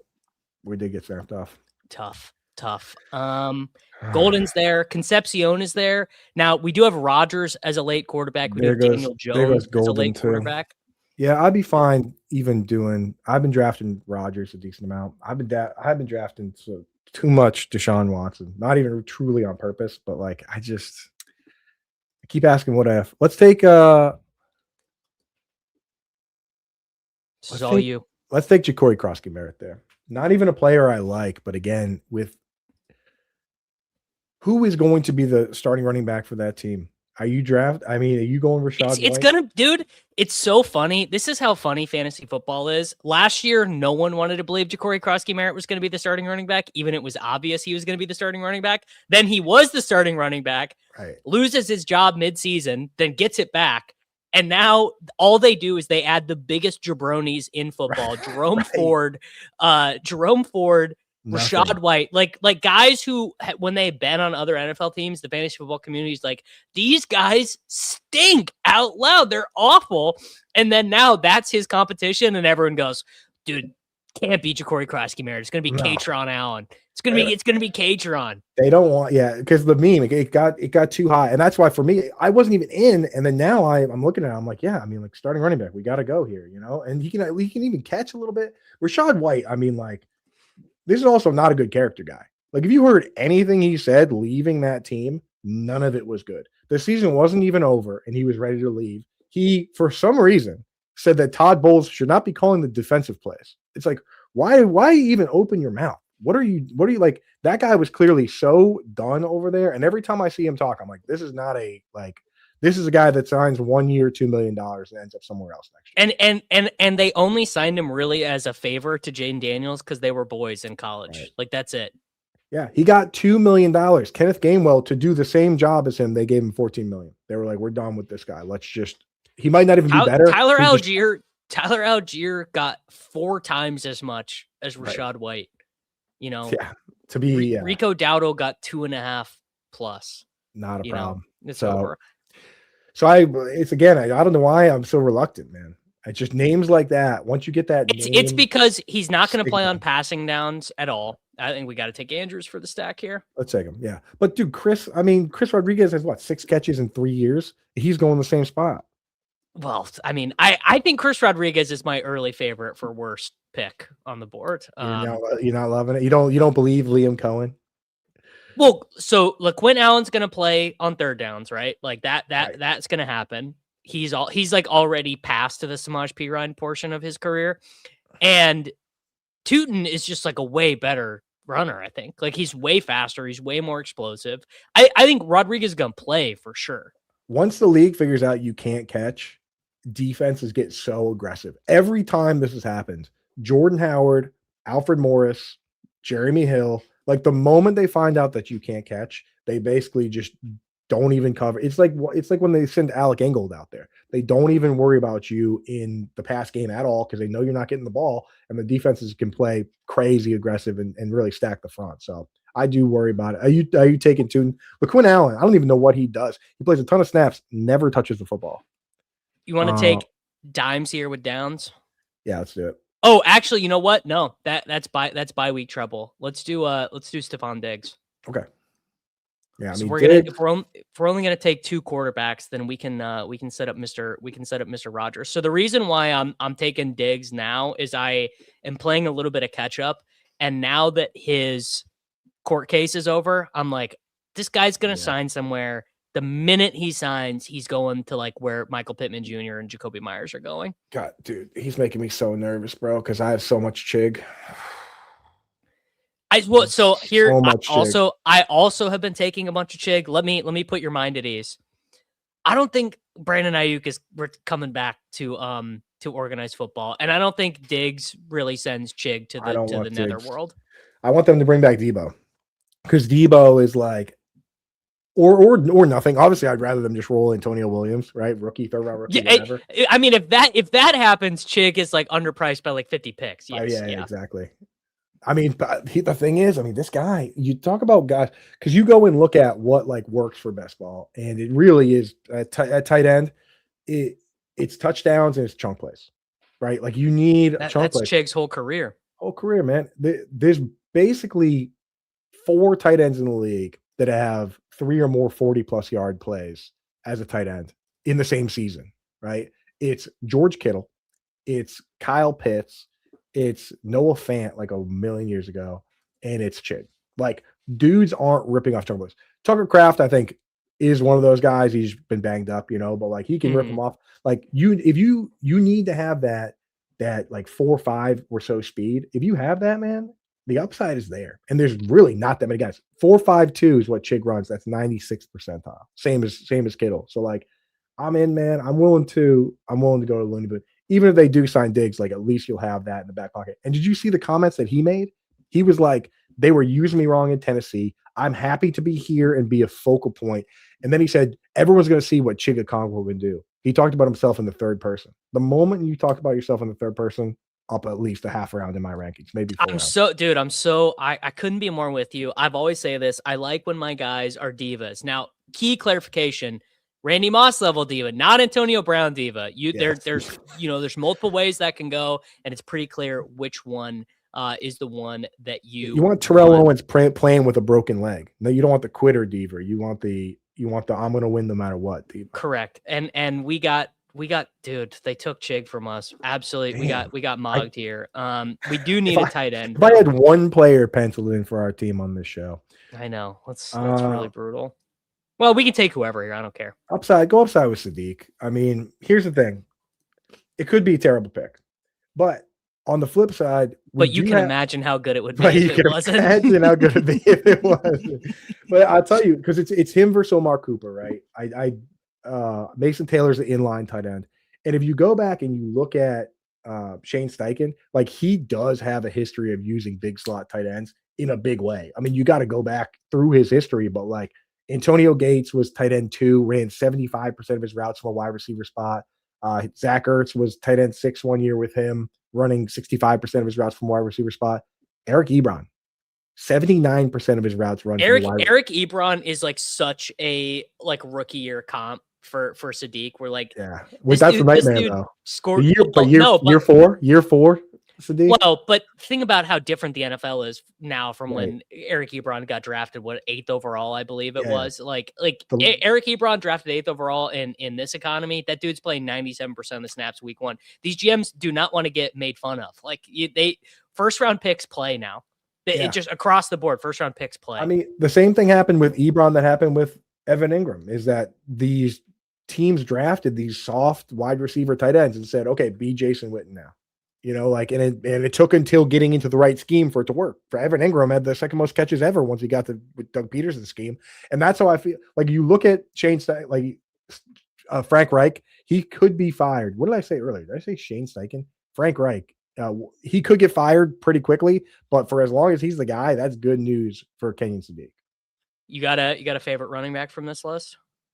We can't take Spears because we took Pollard, right? You're not doing that. True. We can take Brian. We can take Brian Robinson Jr. Or Pacheco, man. Pacheco. I know my fingers were not nimble enough. Let me give you the concern case for Isaiah Pacheco. I know what it is. It's bad. You already know. Yeah, because James Conner's going to get cut and Pensick is the OC. I mean, it feels like they should just save everyone time and just get the administrative paperwork done on that one right now. Let James Conner get his spot in Detroit. There's a bunch of those that need to be done, man. Why can't the Dolphins just have the Bradley Chubb money today? We know they're going to get it. They got to sign these rookies. I just want to know if they're going to sign Johnny Smith or Darren Waller or something. There's so many moves where it's like, why do we need this? Why do we need to stick so close to this deadline? The money's there. It's already done. And same thing with all these deals, man. It could happen, but if it doesn't happen, you can imagine if it didn't.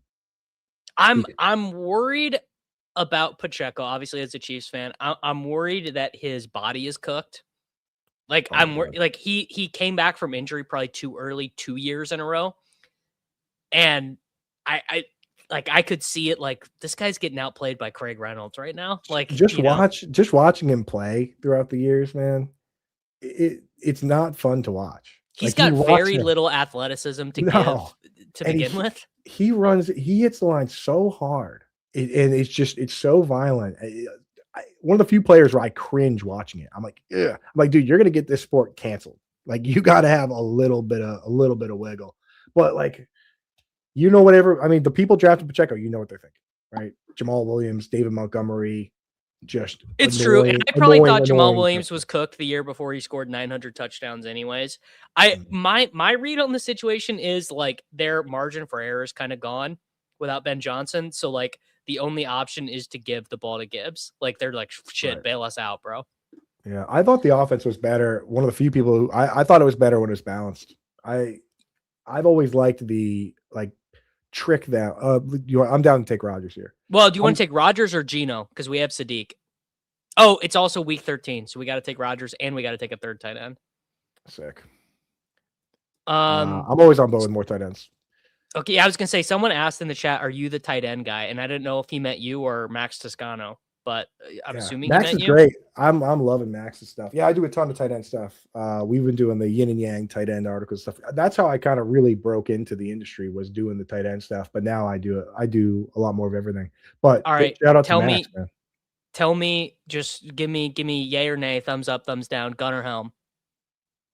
In this situation, thumbs up, man. Okay. Going back to Texas, their offense uses tight ends completely wrong in college. Everybody has to play in line, block on a ton of pass plays, and they moved on. Gunnar Helm was already forcing a split with Chig last year, and obviously he's more athletic than you already pointed out in the show. Like the combine was a huge mistake for him, but you can watch the clip of him rolling his ankle. It's there, So we know he's more athletic than he looks, and in situations, dude, like he posted the photo of his ankle, black and blue. Have you seen this photo? No, I haven't seen the picture. I've seen him roll it though. Yeah, find it. But it's bad, not safe for work warning. Like it's one of the gnarliest things I've ever seen. Like an injury, and he did all his drills on this. Yeah, he should get points for that. He generated a 4-3 RAS on this. That line at the bottom, dude, that's where the blood just pools there. I've done one of those real good. Horrible. We got Freiermuth with Rodgers. We got Jeremy with Rodgers. We got Zachariah Branch. Up to you.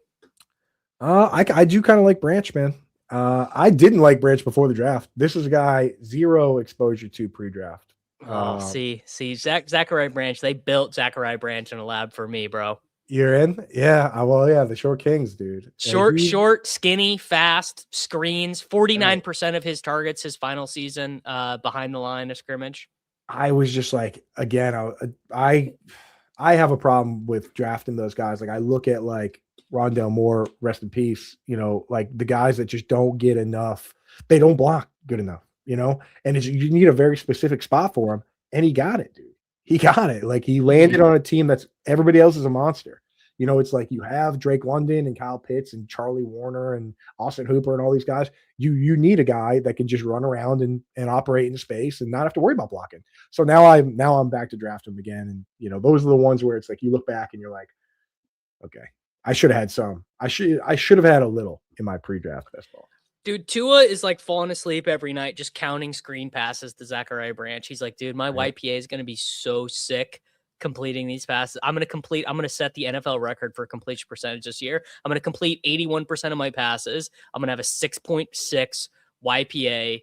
I'm going to have, 11 passing touchdowns before I get benched for Michael Penix, but they're never going to take it away from me. Tua, baby, point and click. He was battling Phillip Rivers for the fastest time to release, which is insane because Rivers was just kind of like slapping the ball out to people. Like Tua does not. You don't want to hold on to that ball at all.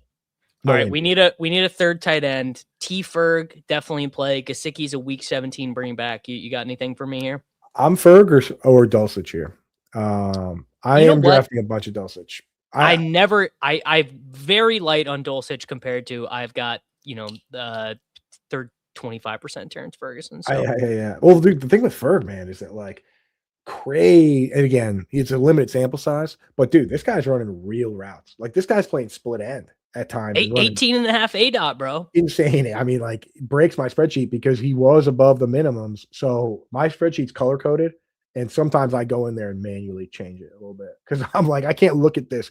One dude's green and everyone's yellow because of this. They invented a new shade of green for Terrence Ferguson's average depth of target and Andrew's sheet.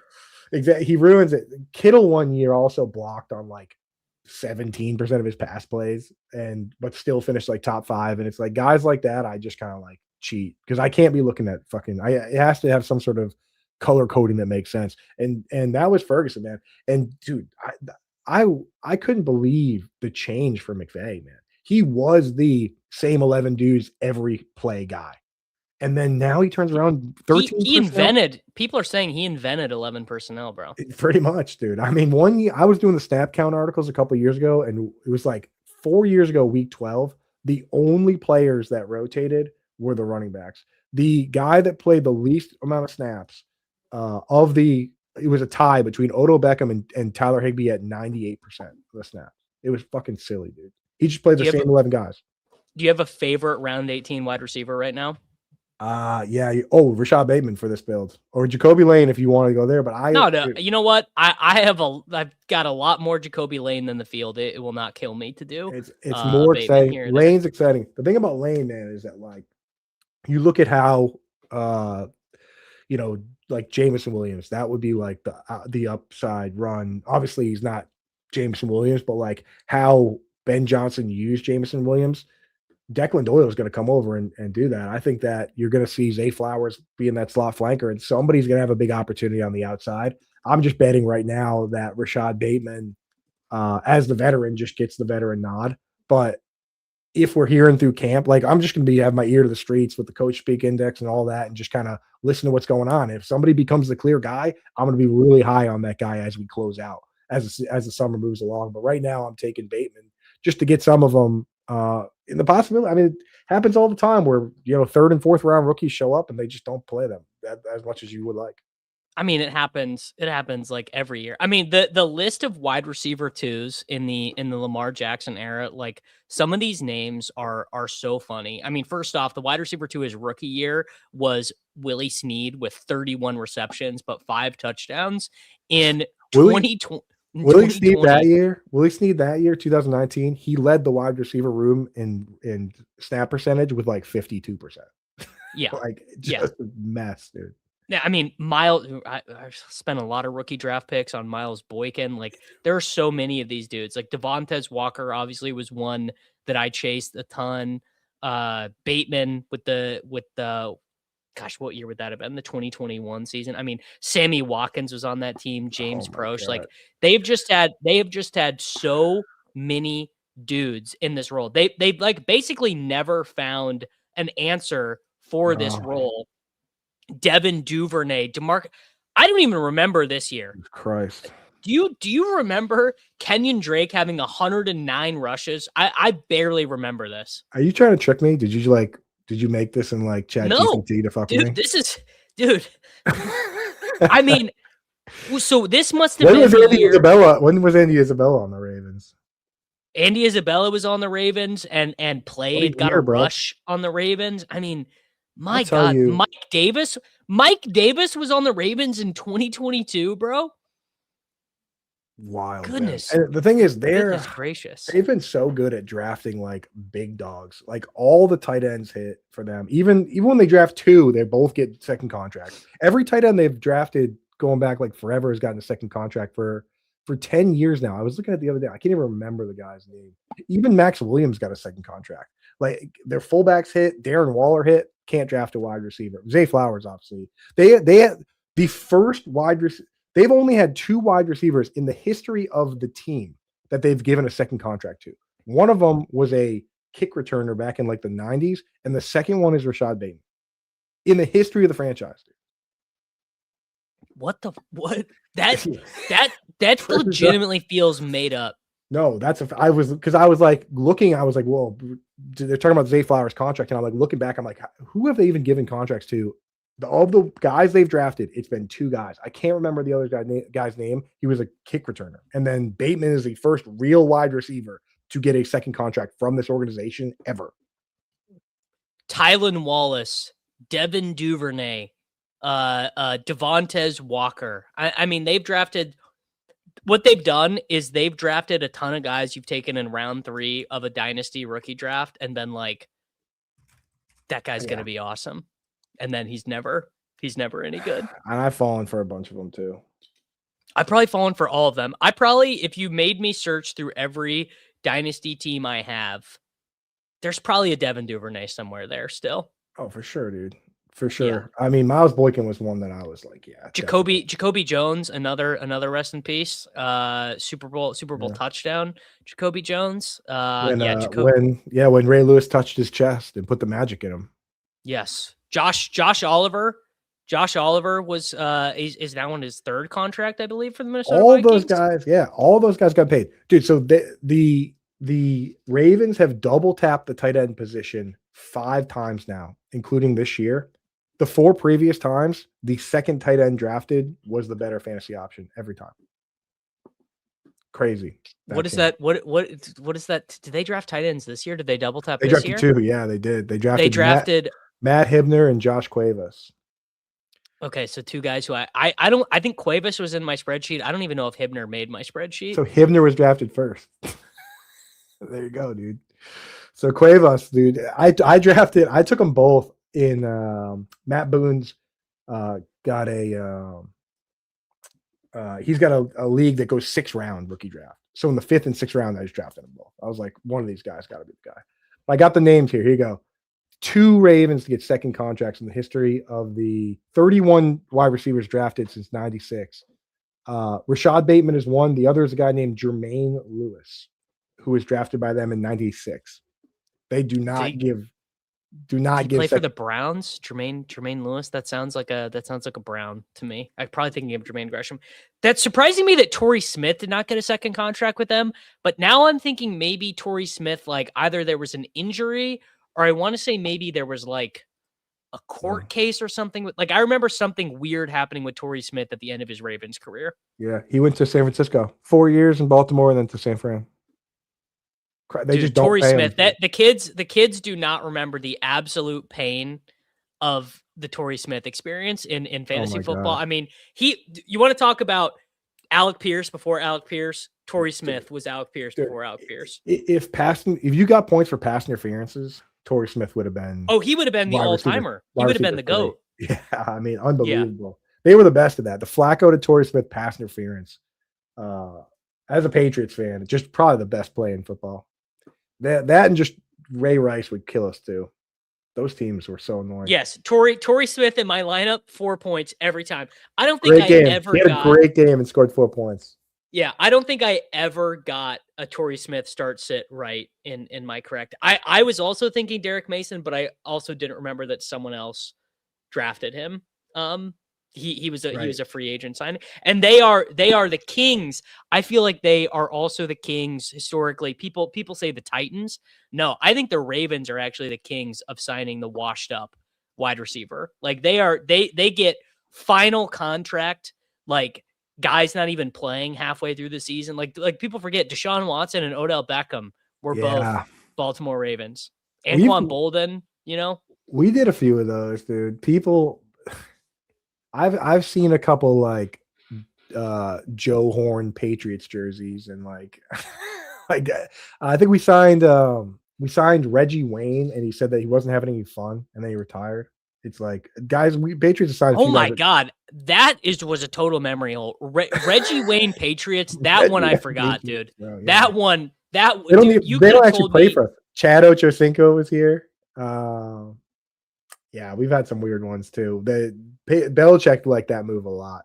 I remember Ochocinco. I remember that one. Josh Gordon was a Patriot. Remember that one, dude. Josh Gordon. Just drunk and high, dunking on the whole league. Just like couldn't be caught. Just absolutely nuts out of his mind. Drinking Hennessy, was it before games? He said, and just couldn't be touched. Unbelievable, man. What a guy. Players, I mean, there's been a few of those guys, dude. Matt, what was that? The guy the Jaguars had, the converted quarterback, Matt Jones. Oh, Matt Lewis? No, Matt Jones. Matt Jones. Matt Jones. Yeah. Then they had another one, Justin Blackman. That was like, I was like, this guy, he's gonna figure it out.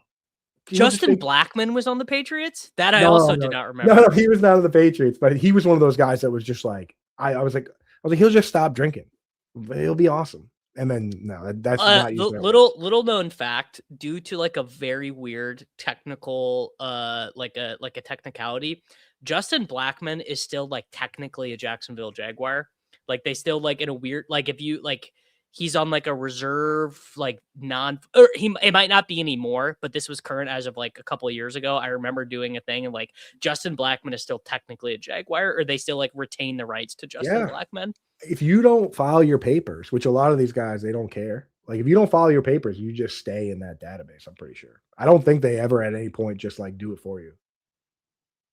Justin Blackmon. Justin Blackmon. Right. This is the team we drafted.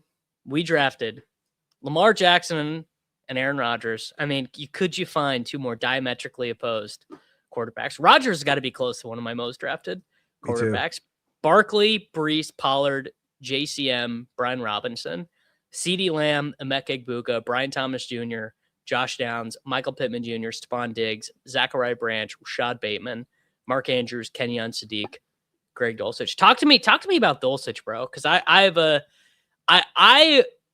think I'm pro Malik Willis at this stage compared to the market. I think his chances of success are higher than many other people seem to think. This is what they do to us, man. This is what they forced us to do. We have to come out here and defend Malik Willis, Malik Washington, and Greg Dulcich and these guys. But I mean, Malik Willis for fantasy, like if you run 5 times a game, right, which is 85 times, 5 times a game, every quarterback that's run 5 times a game and played 16 games over the last decade has finished top 10 in fantasy. You have to go back to Colin Kaepernick in 2014 to find the guy that just ran 5 times a game and just didn't make it happen. That's why for me, Malik Willis, it's like, I don't know for sure who the guy is going to be, but if he's willing to run, the floor for those guys generally it's high. The floor is 10, so I'm interested there. With Greg Dulcich, it's as simple as this. Mike McDaniel, for the last couple of years, has used a wide receiver to run 70% of his routes. Use a tight end to run 70% of his routes from a wide receiver spot in both years. It was Darren Waller. It was Jonnu Smith. And when Darren Waller got hurt last year, they threw Dulcich in that role. He had a couple of games with 5 catches. And if it was a new coordinator coming in, like a totally different scheme, I would be out. But because it's Bobby Slowik, who, was part of that Shanahan tree, he brought the fullback multi-tight end system to the Texans. And I will die on the hill that CJ Stroud was his best with Bobby Slowik. And now Bobby Slowik's going to get a chance to run this. And I think it's going to be a lot of fullback and multiple tight ends. And as it stands, Greg Dulcich is probably going to just be playing a wide receiver role, running a huge chunk of his snaps from a tight end, from a wide receiver spot. And the one concern comes up on June 2nd. So when the June 2 deadline hits, the Dolphins are going to get $20 million for Bradley Chubb being released as a June 2. The thing is, they don't even have enough money right now to sign their rookies. None of their rookies are signed, and none of them will be signed until that money comes in. So most of that money goes to the rookies, but they will have enough to plug a couple holes. If they don't sign Jonnu Smith or Darren Waller, who obviously have ties to the Dolphins, then my Dulcich share is going to go up. Right now, it's a yellow light, right? But if that doesn't happen, it's green light. If it does happen, it's red light. That's why I can't be too over my skis just yet. But like this team has more dead cap than they have active spending. They're mailing it in, but they still have to play all the games, man. Like ball's got to go somewhere. And we've seen guys like this. Like if you were on a team that's this devoid of talent, then you can flash. I mean, there was a time where they were tanking and Preston Williams was. Oh my gosh, dude. Preston Williams was like, he was that guy. I mean, I liked him. I liked Preston Williams at Colorado. So my thoughts are very similar to you, with an alteration that I'm actually like more bullish on. Like maybe he actually is a good passer. Like maybe he actually learned. Oh yeah, he can be. In Green Bay. They paid him the money because they believe it, and the scheme is so friendly. Like you look at what Sam Darnold did. You look at Brock Purdy 2023 when Slowik was the pass game coordinator. Or no, so Clint Kubiak was then, but Slowik was with Slowik had just left. But you go and look at like these Brock Purdy seasons, and you look at what Derek Carr did with Clint Kubiak. Like everybody that runs this scheme, it's so QB friendly. Tua led the league in passing yards in this scheme. So like for me, I always look at this and I'm down for the passers. Like Justin Herbert running this scheme for Mike McDaniel is going to be pretty good too. So it could be ugly from a win-loss standpoint, but I think it's promising and the opportunity's there. For me, it's like I have a hard time clicking the button on Mike Gesicki. I know, it's all about just 1 week and what can happen. I just have a hard time looking at T. Higgins and Jamar Chase and they're just like dominant target share and clicking that button versus clicking it on Dulcich or who was the other one? Terrence Ferguson, you know? So I one of the things that you could say is like the most bullish for Dulcich would be like, all right, you know, you're kind of combing through the roster and you're like, you know, we got Jalen Tolbert, we got Tutu Atwell, we got Chris Bell. Like, is there a chance this dude just like leads a team in targets and he's like not even being drafted 100% of the time? It's like, dude, I don't know. He might. Now you're getting there, bro. You wouldn't say it's impossible. Like the whole argument for like Ferguson has nothing to do with like volume earning abilities. It's like this guy just runs hotter than the sun on touchdowns, like scores a couple long ones, you know, like, oh, this guy, he kind of gets the Devontae Adams, like slop garbage from McVay. But with Dulcich, it's like, well, I mean, I don't think Dulcich is that good. I mean, I think he's fine, but if you're like, okay, you got Slowik tree, you got, which is downstream in the McVay tree, which is downstream in the McShanny stuff. It's like, if they engineer, like if I told you that the Dolphins were finished 28th in yards per play and not 32nd, I mean, that would make me so much more bullish on Greg Dulcich, I think. I mean, he had a couple games last year, 5 targets, 5 catches, 49 yards, 5 catches on 6 targets for 58 and a touchdown. In that role, like they just kind of plugged him in. And if they're going to do that, then there's a world, man. And all we care about is upside, especially from a third tight end. Just my caution to people is that June 2nd, it could all come. He could just get wiped, you know, because they could just be waiting for money to free up to sign another tight end. So we will see. But for the time being, I'm in. And if that happens, here's the thing. I don't think people are thinking about it like that either. So I don't think all of a sudden June 2 comes around and now Dulcich shoots up boards. You know, I think that's something where it's just like, we're going to keep an eye on it and adjust at that point. I just don't want to have like 50% ownership of a guy. And then he, you know, ends up bringing water out to Darren Waller again, like last year. Yeah. Like, well, I mean, you don't want to get rug pulled by Noah Fant. If it's helpful at all, I think the read of the situation for me was that the Waller signing was more about like a relationship with McDaniel. Yeah. So that maybe couldn't happen. And then, you know, Jonnu, like whatever, they trade Jonnu away. You're gonna re-sign a guy you traded away. I mean, that's what it's all coming up Dulcich, brother. It really is, man. Just so keep that in mind. The dude is free, and yeah, I mean, again, the direction you're moving in with the Dolphins, they've pretty much committed to not signing vets and to burning money, like just eating dead cap. To me, there's no point in signing older guys at all. Like, why? You're playing us to come in last. It's in writing, you know? Yeah. I guess that's true. Okay. I mean, our wide receiver room, I've seen better. There are a lot of olds there. With Michael Pittman Jr., Diggs, and Bateman. I mean, we kind of skipped over Brian Thomas Jr. Talk to me about Brian Thomas Jr. and his role at as the X wide receiver. Yeah, I mean, the bet is simple, man. The bet is that last year he was just put into a role that he had never played before, going up against the top guys. And in the NFL, you almost like you have to have a bag of tricks. Like even guys like Devontae Adams and DeAndre Hopkins, like Devontae Adams, it took him a while to get on the same page with Rodgers. It wasn't until year 3 he was doing anything, especially when you're playing these like one-on-one outside you versus the top corner situations. Like it's a tough role. Matt Harmon talks about it all the time at Perception that like we want the slot flankers. So I don't think his role is going to change. You're just betting that these guys with another year under their belt get on the same page and develop more of these tricks where, you know, where they can make things happen. And also, if you're a team going to face Liam Cohen now, after we've seen the Cooper Kupp years with the Rams and the Chris Godwin 2024 and everything last year, like, why wouldn't you put all your focus on the slot and stopping what he does, like forcing it to his slot guys? The Rams did it. The Rams went out and got Trent McDuffie because they're tired of teams taking advantage of the slot. Like, if you're going up against this scheme, why would you continue to just put your top guys on Brian Thomas Jr. when he's not doing anything? So I don't know. I think he's a spot to bounce back. Him and Marv too. The thing is though, the downside everyone knows is that like maybe these guys just aren't good enough to play the role that the only guys that are good in that role are mega stars, like all-time greats. It's just the sacrificial X is real, and it could just be the case. So I'm rooting for it, man. I wanted to ask your thoughts on, so with the Steelers, Michael Pittman just came out today and said everyone's learning every role and everyone's going to move around all over. I call cap. Yeah, I was going to say, like, DK Metcalf going in the slot. I feel like DK Metcalf he's an outside guy. You're thinking that's just talk?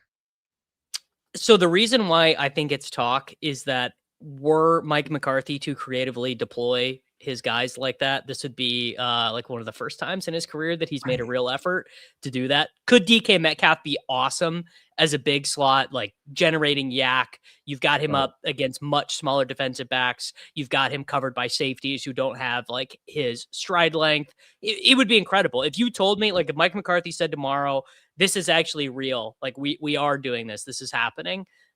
We get Rodgers being like, yeah, first day of practice, I was kind of messing with the guys, and I had them all run the same play, all from different positions, and we did that 10 times. Then I'm like saying, okay, but that's not what's going to happen. What's going to happen is Michael Pittman Jr. is going to get like 137 of the grossest 5.7 ADOT targets you've ever seen.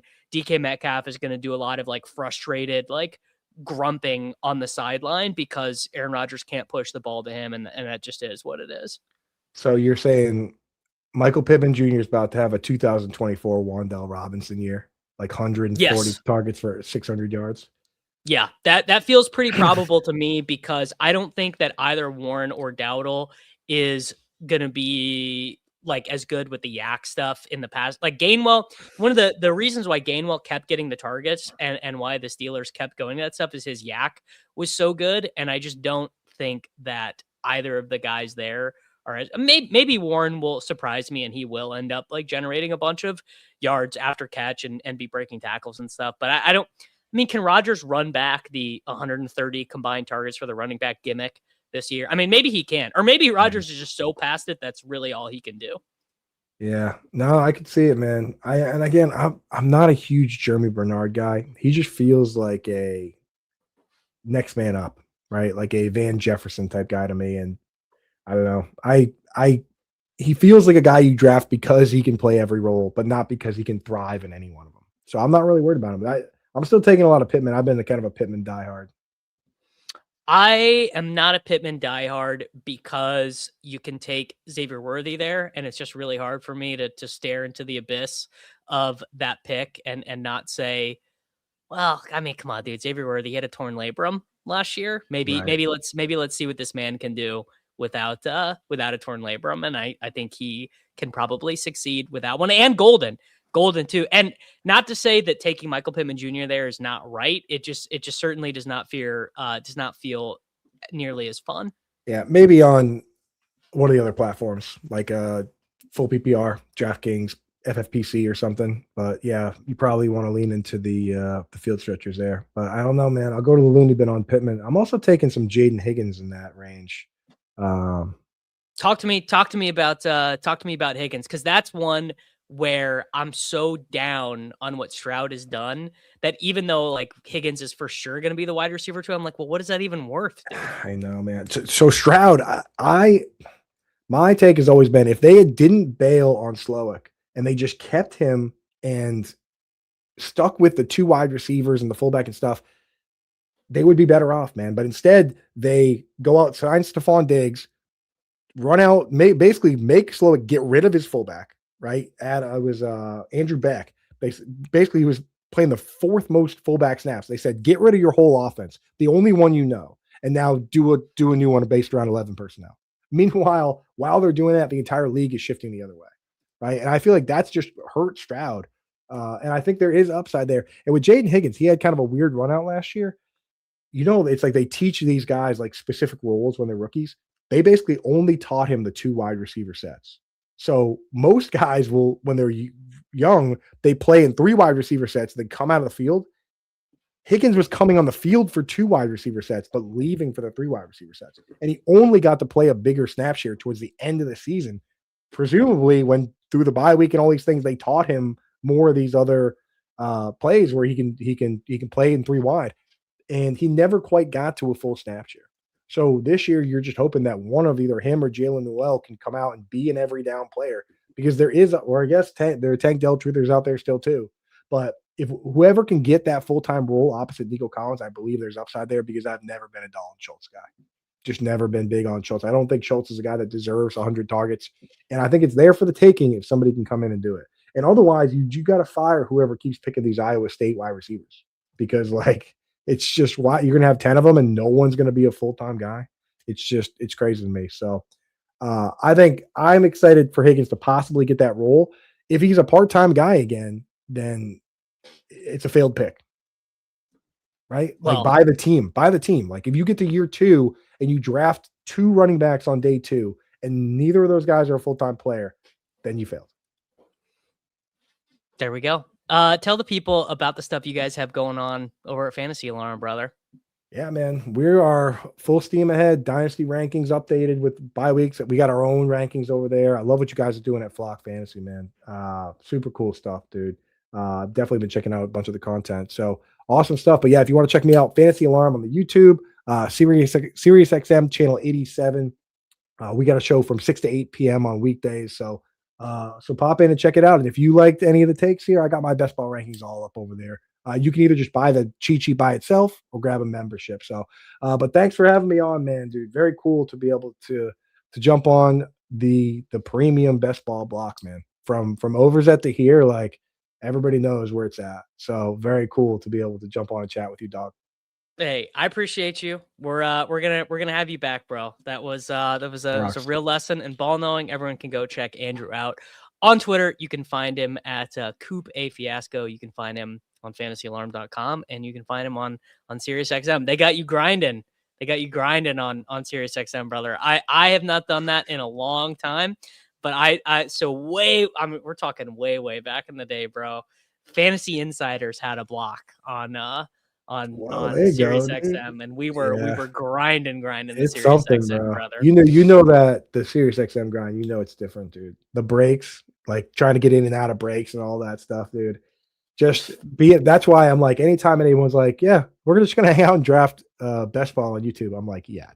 Yeah. Whenever you want. Whenever you want, brother. Whatever you want. I'm not trying to do any reads or any of that stuff. I'm like, just sign me up, dude. So always cool to chop it up. You got a good crew here, man. Awesome stuff. All right. Beautiful. Have a great day, man. And we are now gonna say what's up to Mason. Basically anytime here, whenever I know he's probably finishing running an ultra marathon right now. He'll be here any minute. And what a great day we're having. Neil, Andrew, now Mr. Mason himself. What do we got? We got Rashid Shaheed, we got Ken Walker. What do we rock? Is that Metcalf? We're going Darnold right now. Oh my gosh, dude. Not the Sam Darnold. Do you have a Sam Darnold Jets in the collection? Sadly, I don't. I got a Rodgers Jets. That counts. Oh my God. You know what? Just as I was saying goodbye to Andrew right there, I checked X the Everything app, and the first thing I saw was Aaron Rodgers being pass protected by not Jalen Warren, not Rico Dowdle, but one Mr. Caleb Johnson. First clip I've seen of Aaron Rodgers was with Caleb Johnson in the backfield, and that got my attention. I saw the same thing, then I saw people in the comments saying like Jalen Warren's not at practice or something. Apparently Dowdle's there, but Warren's not. Hey, that shows me a lot about Caleb Johnson's willingness to compete. That shows me a lot about, Jalen Warren not taking things seriously. Everyone knows you got to get in good with Rodgers. You can't be lollygagging when Aaron Rodgers is around. Well, you got to show up for a paycheck. I mean, that's true. Yeah, Caleb Johnson's got to write out that contract. Because I don't think there's going to be a second one. Get it while the getting's good. How far did you move Rodgers up in your rankings with confirmation that he is now playing for sure? So I am an idiot, but I saw like the stuff come out like 2 weeks ago that he intended to come back, and I just took that for its face value. Yeah, and I was like, oh, okay, well, I guess he's back. Yeah, I did not move him up that high. I think I moved him up marginally in my stuff. I mean, I've got him in this morass of guys I mean, Can you click on his profile and see how many 20-point games he had last year? I mean, I'm assuming one. My guess is one. Error loading player stats. Is that my fault? Refresh the page, brother. It might be. My power has gone out twice today already. See, I feel like every Monday when you come on, another tornado in the building. No tornado today. We do have a flash flood warning here in Missouri. Probably not too many of those down in Texas. All right, how many? I'm gonna guess Rodgers had one 20-point game last year. It's my guess. 1, 2, 3 20-point games. Yeah, but I mean, what do you think it's going to be any better with the new coaching staff? No. My guess is you get 3 20-point games of some variety. That's my guess. Yeah. So my assumption was with the Rodgers official news, like if you're doing the super flex drafts, obviously it matters. But here in a 1 QB league, I don't know if it makes a difference. It probably doesn't. The only reason it makes a difference is that more teams than ever are drafting 3 quarterbacks, and quarterbacks are more expensive than ever, right? Like I can't ever remember a year that the 20th quarterback was going before pick 110. I never in my life. Yeah, that's what I'm specifically trying to get more 2 QB builds this year, which I still have the majority of them as 3. Let me pull up my portfolio. But I think I am like 80% 3 tight end builds and 2 QB builds. I'm at 44%. So I'm definitely going with more 2 quarterback drafts than 2 tight end drafts this year. But I think a big thing is the QB cost. Yes. Let's pull up just the 2026 season. I've got a bunch of puppies who are wrapping up. 79% 3 quarterbacks, 73% 3 tight ends. So do you think this will skew at all now that we know the bye weeks? It will probably skew more to quarterback for me personally, but also part of that is even the cheap quarterbacks are getting expensive now. Like if you want CJ Stroud, you have to take CJ Stroud in the 12th, 13th round. If you want Daniel Jones and you don't want to get sniped, like, oh, you took Josh Downs and you don't have another stack figured out, you got to take Daniel Jones in the 130s if you want to like get him for sure. And these are just like the juice is becoming no longer worth the squeeze, I feel. How many games do you think we get out of the Geno and Brissett range? I think Brissett is like 10. And I think Geno, you could tell me anything from 5 to 17. Honestly, I would believe Cade Klubnik is in like right away. Or hey, the Jets, they're kind of okay. The defense is playing better. Breece Hall is having a good year. Like, oh, actually, this kind of worked out. Like I in all of the above. Because on paper, the Jets situation looks really nice for a quarterback. It looks really nice for Garrett Wilson. It looks really nice for Breece Hall. It's like, dude, 2 years ago, we were taking both of those guys in the first round when we thought Rodgers was going to be the quarterback. Yeah, that is hilarious. It's not that long ago. And now if you wanted to get Breece Hall in 50% of your drafts, you could do it pretty easily. All right, we are about to be up. We are picking at the 110. I mean, I would take Jonathan Taylor at the 110. Like that is the only draft I have taken him in this year. I have him in 1 draft. I think I got him at pick 10. Yeah, which is okay. Well, there you go. And Jefferson, I'm fine to take.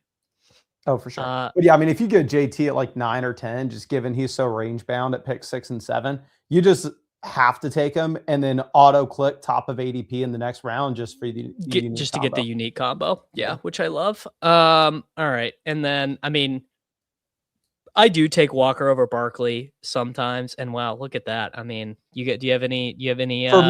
For me, I go Hampton over Walker. You know what? Hey, you're a guest. You're a guest in my domicile. We will take Marion Hampton. I couldn't imagine taking a Charger over a Chief in that situation, but I get it.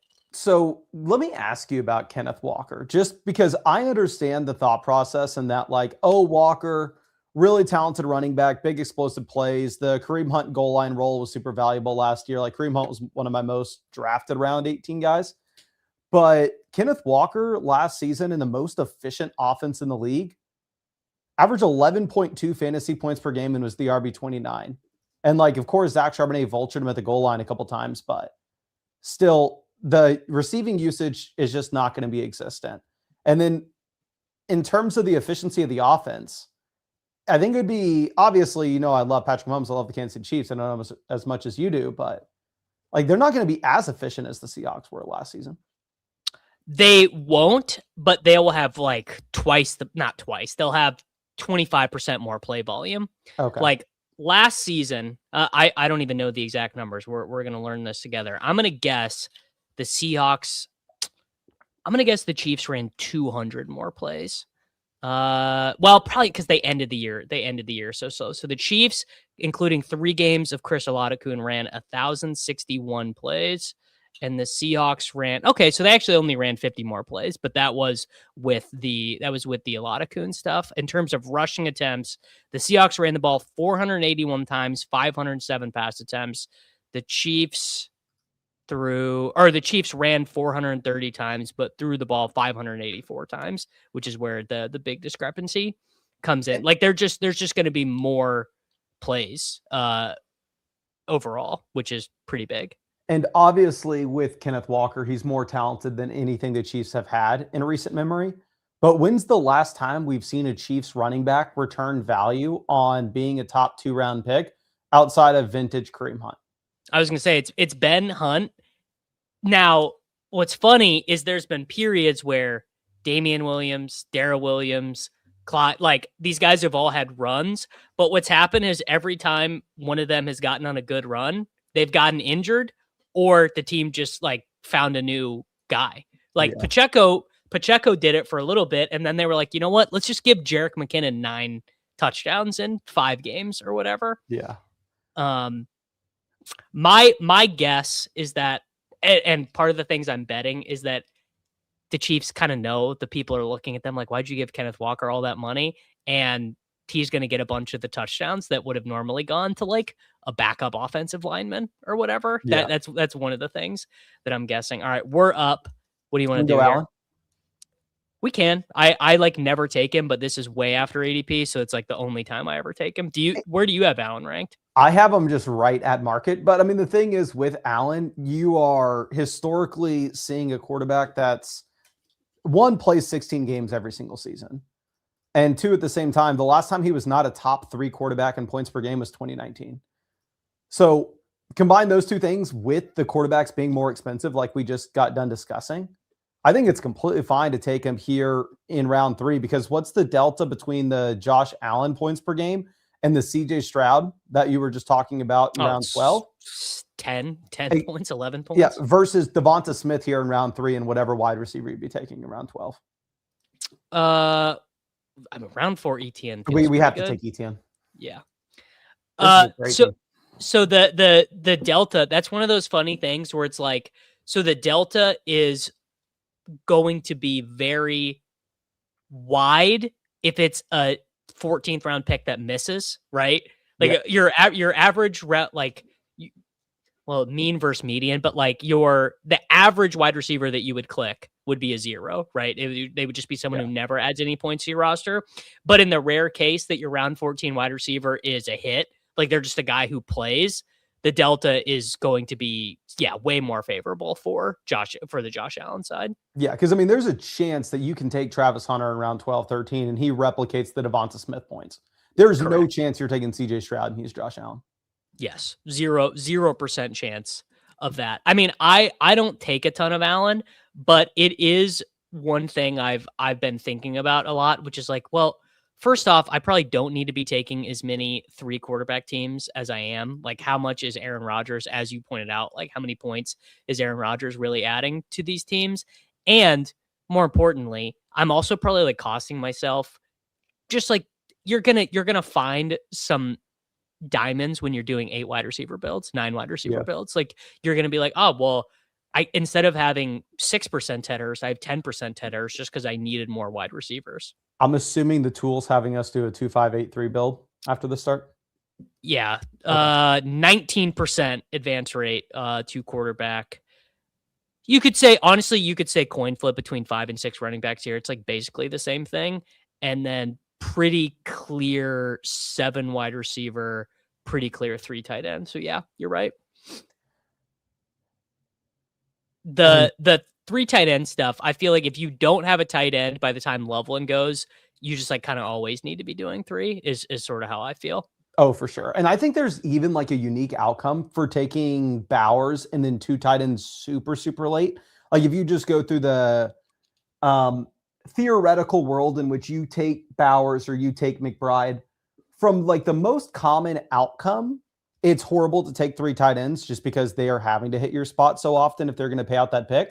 But like hypothetically, you get an 8-week injury for Bowers or an 8-week injury for McBride. The rest of the field goes slim tight end after they take the elite name. So the advancement to the actual tournament itself, Bowers is a 4% advanced player, but you sneak him in because you took that extra tight end around 17. And then you have the 45-point Bowers game like we had from Kyle Pitts last season. I think that there is some leverage to be had by taking a 3 tight end build, even if you have Bowers or McBride, obviously not doing so often, but if you get like an insane value falling to you.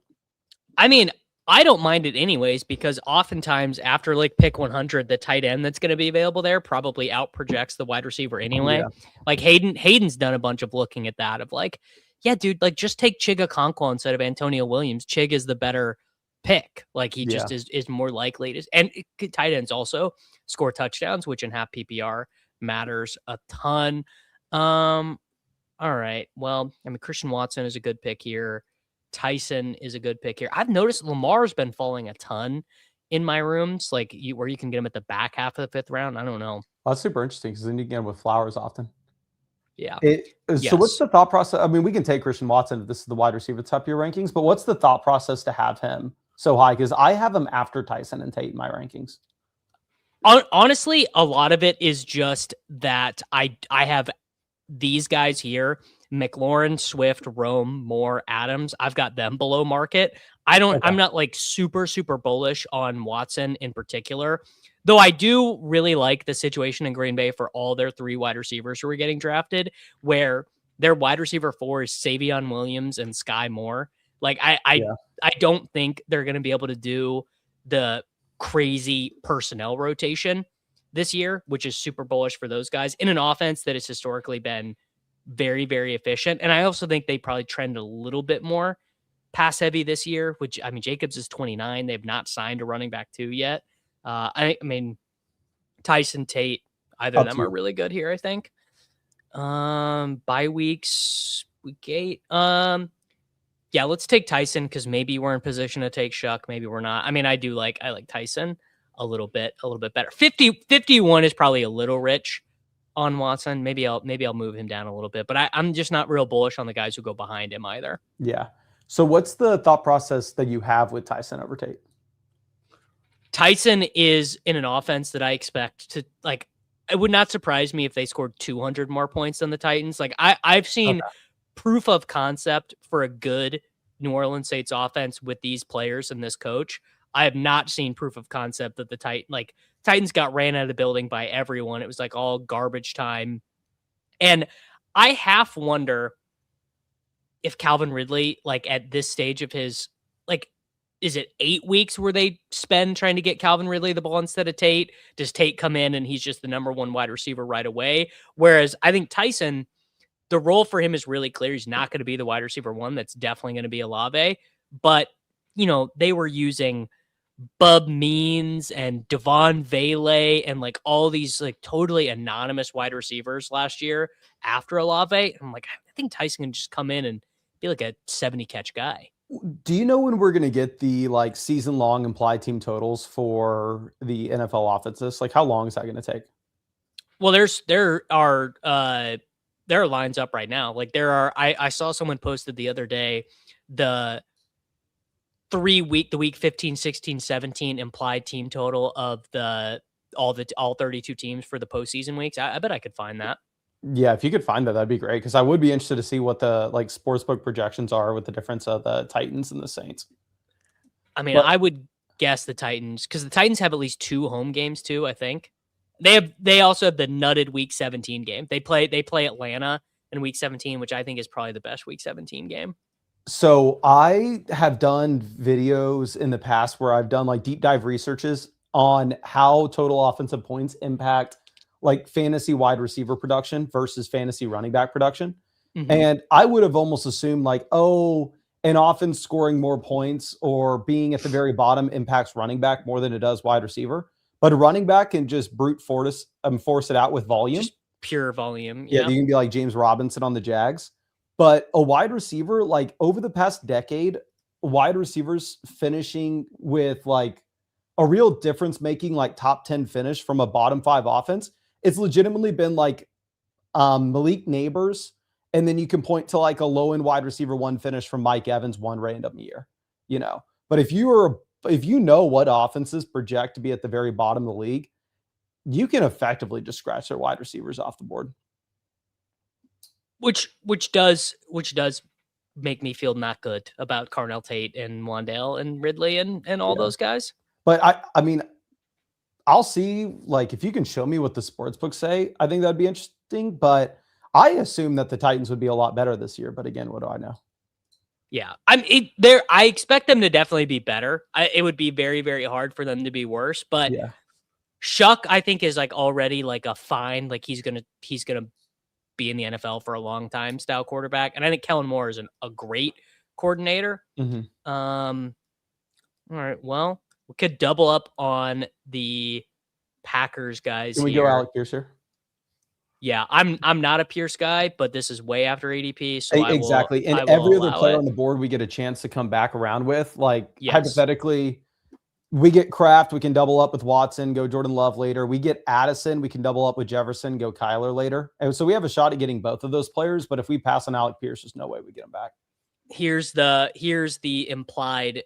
I guess these are just game totals, so these are not the implied team totals. This is the first thing. Someone in the Discord had all the totals, but the Titans totals. Let's see, what were they? The Titans totals were 47, 42, 42.5 for their 3 games. So do we take Addison here and then get Kyler in the next round? Addison or Harvey? Up to you. I'm fine with either. Hey, you know what? We're actually, because we have the double New Orleans stuff, so we can take Kyler or we can take Shuck. I think they're both fine. I mean, Kyler is obviously better for fantasy. Yeah, these games for the Titans in the playoffs. So home to the Colts, so they don't get the dome. At the Raiders, they will get the dome.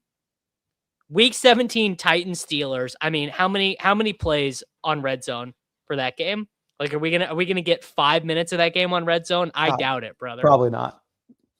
Yeah, really not ideal stuff. We probably get some red zone plays. The issue is they just don't end with touchdowns. Yeah, or this is going to be Rodgers' final start. Like, you know, wave the yeah. Addison, I actually do like quite a bit there, and I like this structure of team as well, where we are trying to make up our wide receiver points in the aggregate. Let me pull up something I saw with the player comparison tool with Addison that I think is pretty funny. Because obviously we want to just completely write off Jefferson's season due to McCarthy last year. But if you look at the past 3 years with Jordan Addison with and without JJ McCarthy, let me share my screen real quick.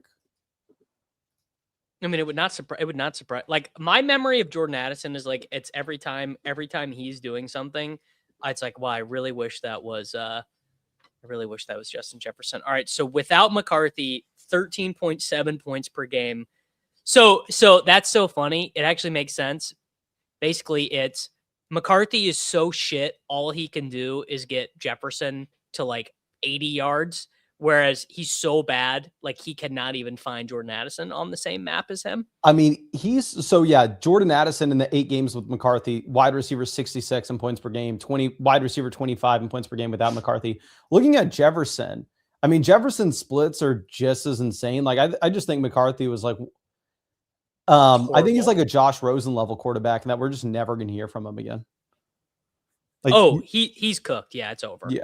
And then, like, you look at Jefferson, wide receiver 35 in points per game with McCarthy versus wide receiver 6 over the past 3 years without McCarthy. So I almost think with both of the Minnesota Vikings guys, you can completely write off anything bad that happened last season. Well, good news for me is I already have, because I'm so willing to forgive Justin Jefferson. I just remember being so startled by it, because I was like, how could any quarterback fail in this situation? How are you failing with like the easiest offense, throwing to Justin Jefferson, Jordan Addison? Like still stunning to me. Kyler Murray, by the way, went That sucks. Unstacked, uncorrelated, which you hate to see. So we are probably looking at a very early Tyler Shuck selection, I would imagine. I mean, we could go or with Love. Golden and then get either Shuck or Love on the way back around. Love that. I drafting more Matthew Golden was like my plan of attack today. Oh, good. Same reason why I moved Watson and Kraft up in my rankings a little bit. I'm just like, dude, I mean, they're going to have 550 very efficient throws, and it's not going to be all these random Jordan Love goes. All right, fair enough, Tucker Kraft team, but still, and Worthy goes. I mean, come on, they're just taking. Does the team behind us have Olave? If not, we're probably clear. All right. Yes, the team behind us, like 3 to our left has Olave. So we're taking Shuck here. Yeah, we're taking Shuck. So we have Allen, Shuck, Hampton, Etienne, Jefferson, Watson, Tyson, Pierce, Addison, Golden. There you go. 6 running backs now gets us to the 20% advance rate territory, which is right about where I want to be. Yeah, which I didn't expect to go with 6 RBs once we take like both Hampton and Etienne. But then when we wait until round 11 to take our next running back, Sometimes you got to just let the room come to you. I mean, I'm assuming you are not a Matthew Golden drafter. I'm assuming you have like 2.7% of Matthew Golden. Let me pull it up. I hated him in Dynasty last year. I'm surprised that. Did you like him last year? I did. I did one because I kind of gave him a pass for like his overall poor career numbers, because he was so good in those final 5 games for Texas when it really mattered. Like their season turned around when they started running the offense through him. And then he ran the 4.29, where I'm just like, all right, 4.29, and he was a first round pick. I'm giving him a pass. And turns out I should not have given him as much of a pass. Yeah, because I mean, if you're just like, I know every film person loved him, but if you're just looking at straight numbers, his college numbers were It's really bad. Yeah. Yeah. But I have him in 6.8% of drafts so far this year. So wow, a classic 8.3%er. Yeah. I mean, it's kind of funny. These wide receivers in this range, Downs, Golden, Concepcion, Worthy. I mean, I would say like I love all those dudes, and I love them like more than the guy. Like, come on, dude. Like I like Golden more than like, Parker Washington or whatever. Like all these guys who are so much more expensive. And the board I've noticed this year, because the ADPs feel so shaky, it changes quicker because people's convictions are much lower. Like it takes very little news to get a guy to, like, no news has happened for Josh Downs, and he just rises every day in ADP. Nothing has happened for Josh Downs. He just rises every day. I feel like that's how it is every year though. Yeah. Well, it is in May for sure, when it's only like 6 sickos drafting like that. That is definitely true. But I do not ever remember a year where I get to pick 130 and I'm like, oh God, these names are terrible. I hate it. Like I don't have that memory. I swear we say that every year. Like we probably do. You're probably right. Like we get Travis Hunter in this range, Yeah, true. You get high and tight end 2s, low and tight end 1s. Like I think it's a good range. We're about to have to make one of my least favorite clicks on the board, but we got to take Dalton Kincaid here. Okay, I'm fine with it. Which I trust me, it's not making. All right, sniped. So I think we probably should take a running back. Actually, probably take Tracy. Yeah. But like even like Omar Cooper's in a garbage situation. Don't get me wrong. But you're able to take a round 1 NFL draft pick at the wide receiver position in round 12 this year that had a decent, like, it's not like he went in round 1 out of nowhere. People were projecting him to go round 1 the entire process, or at least the final few months leading up to the draft. In years past, you weren't able to get that profile in round 12. Do we do Shakir for the stack and then be done at wide receiver, or do you want to take a tight end? I'm fine with Goddard, Shakir, or Hunter. You know what? I got to be honest, man. I'm just very biased against Khalil Shakir. He's just not one of my guys. Yeah, so we're taking let me Dallas pull up Goedert. his card real quick. Actually, just hit the rankings tab on the tool. Oh yeah, that's right. This is I don't use this feature enough. And then hit the little info next to Khalil Shakir. And then you can cycle through season 2025, just hit left. We can see how many 20-point games he's had in his NFL career. One game this past season.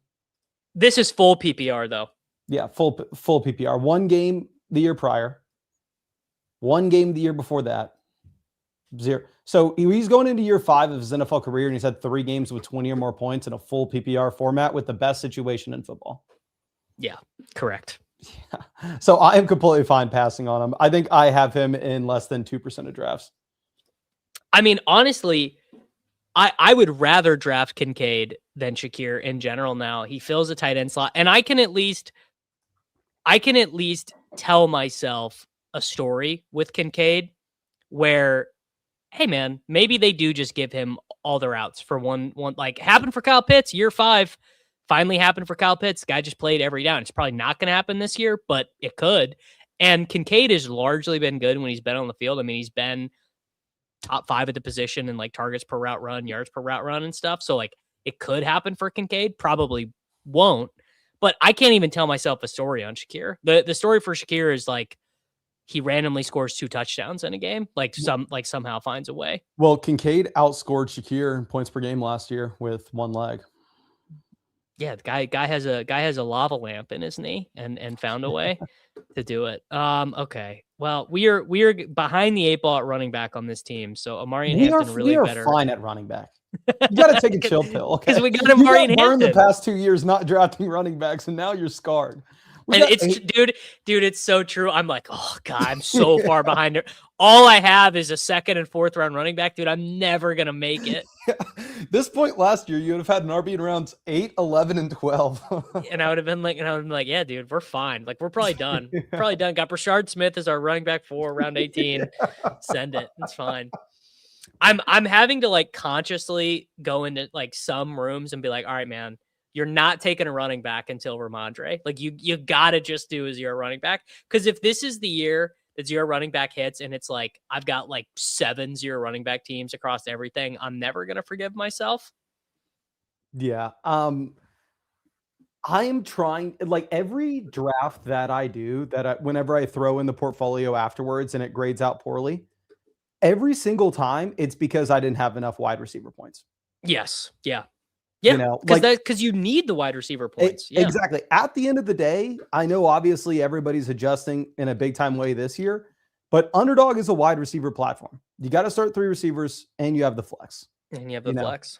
The fundamental math of why Underdog drafters went crazy for wide receivers is still true. Yeah. Yeah. So yeah, occasionally there'll be a draft where it's like, oh crap, I got boxed out of quarterback, or oh crap, I didn't take enough running backs. But over half the times I get a poor grade on a draft, it's because I don't have enough wide receiver points. Can we please take Kenyon, Sadiq? Yes. Yeah. I keep feeding me to Sadiq. He is such a port in the storm at the wide receiver position or at the tight end position, I feel, because I can sell myself on him having like insane upside. I really can. Yeah. I mean, and this goes back to in previous years, you weren't able to draft a player like Kenyon Sadiq in round 13. The rookies were way more expensive than this last year, 2 years ago, 3 years ago. Yes. All right. Anyone you want? I'm good with either Sharbs or Algier, whoever you prefer. Sharbs is the highest by your ranks, so we'll do that. Click it. I probably need to actively be drafting more of Sharbs and more of Emmanuel Wilson because I have Jadarian Price ahead of ADP, and I've been taking a lot of him, and that's like very, very likely to be a like very productive fantasy football backfield. So I don't want to just have the one guy. Yes. So far, I have I've drafted 73 teams. 4 of them have Zach Charbonnet. 7 of them have Price. And 8 of them have Emmanuel Wilson. So have you taken multiples of them on the same team? I think in a draft last night, I took Charbonnet and Emmanuel Wilson together. I don't hate it. I don't like Price and Sharps or Price and Wilson. Price and Wilson is actually really fun because then you're just saying Charbonnet like doesn't come back from this ACL injury, like he suffers a setback or whatever. That's kind of interesting because there are a lot of. I mean, if you would have been able to take Walker and Charbonnet at these prices last year, that would have been like a huge advance rate combo in round 5, round 14 or whatever. Yeah, I don't even remember what Charbonnet's price was last year. Actually, I think it was more expensive than this for sure. Yeah. All right. Well, probably looking at 18% advance rate with the 3 tight end in this subset, 150,000 teams, 7 wide receivers, 6 running backs.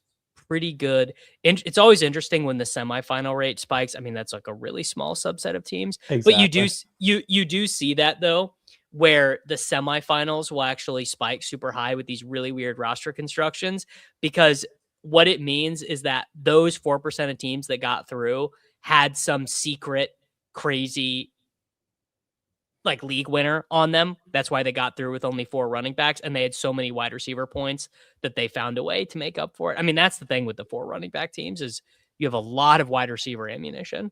Yeah. And also the sample's so small. So we've been playing around trying to come up with like ideal roster construction for the final 3 weeks in the year, looking at the historical data of like the 2 million Best Ball Mania teams. And it will literally spit back like, oh, whatever team drafted Kyle Pitts, that's the team that you want, you know? Yes. It's like the construction doesn't matter. It's 1 week. Just what players scored the most points. Yeah. So, I mean, hey, if you could isolate one strategy being the best strategy, that would indeed be it. If I could choose either having 150 BBM teams with the absolute perfect roster construction or 150 teams with the absolute nutted scoring highest projected players, I would take the highest projected players every single time. Yeah, for sure. Yeah. So if we do the best we can, but we are not soothsayers. So what's the thought process in you doing these mega long streams during the day? How long have you been live right now? 2 hours and 36 minutes. And do you stream every day or every weekday? Every weekday. Yeah, Okay. more or less. The thought process is that the longer you're live, the more people just have a chance to see you, like see the icon of it being live, because it will be served for a long time. Now I originally planned this like these Monday afternoons to be like my big stream of the week. What I've realized though is that Pete finishes his best ball breakfast, and then are you good with Bigsby here? Yeah, that's who you want. Yeah. So Pete finishes that, but now he's doing his So You Think You Can Tout stuff afterward. So it's not as optimal for me as I thought, but you know, it kind of just is what it is at this point. Well, and yeah, in my experience, the later you can wait, the better. I know obviously you have a life where I don't, but well, and now I don't want to go I don't want to go live the same time as you either, though. Yeah, I don't want to compete against the king. So it's kind of get in where you fit in at this stage. And some days are better than others. Like my Thursday one this last week, I had like 350 live concurrents because it just happened that no one else who my audience is interested in was on at the same time. Yeah. Like some days it'll just happen like Can that. we take Bernard here? Yes, we can. I was actually going to suggest another Steeler, but well, we can possibly get that other Steeler 202. Not very likely, but we can try. But yeah, I'm surprised that so it's obviously I live stream every single day. Like once I start, I'll go until the very end of the year. I do so many different types of live streams, like game reactions, updating fantasy football ranks. I'll do drafts this time of year. I'll do question and answer streams during the season. And it's so seasonal where like every stream, like expect a different amount of people.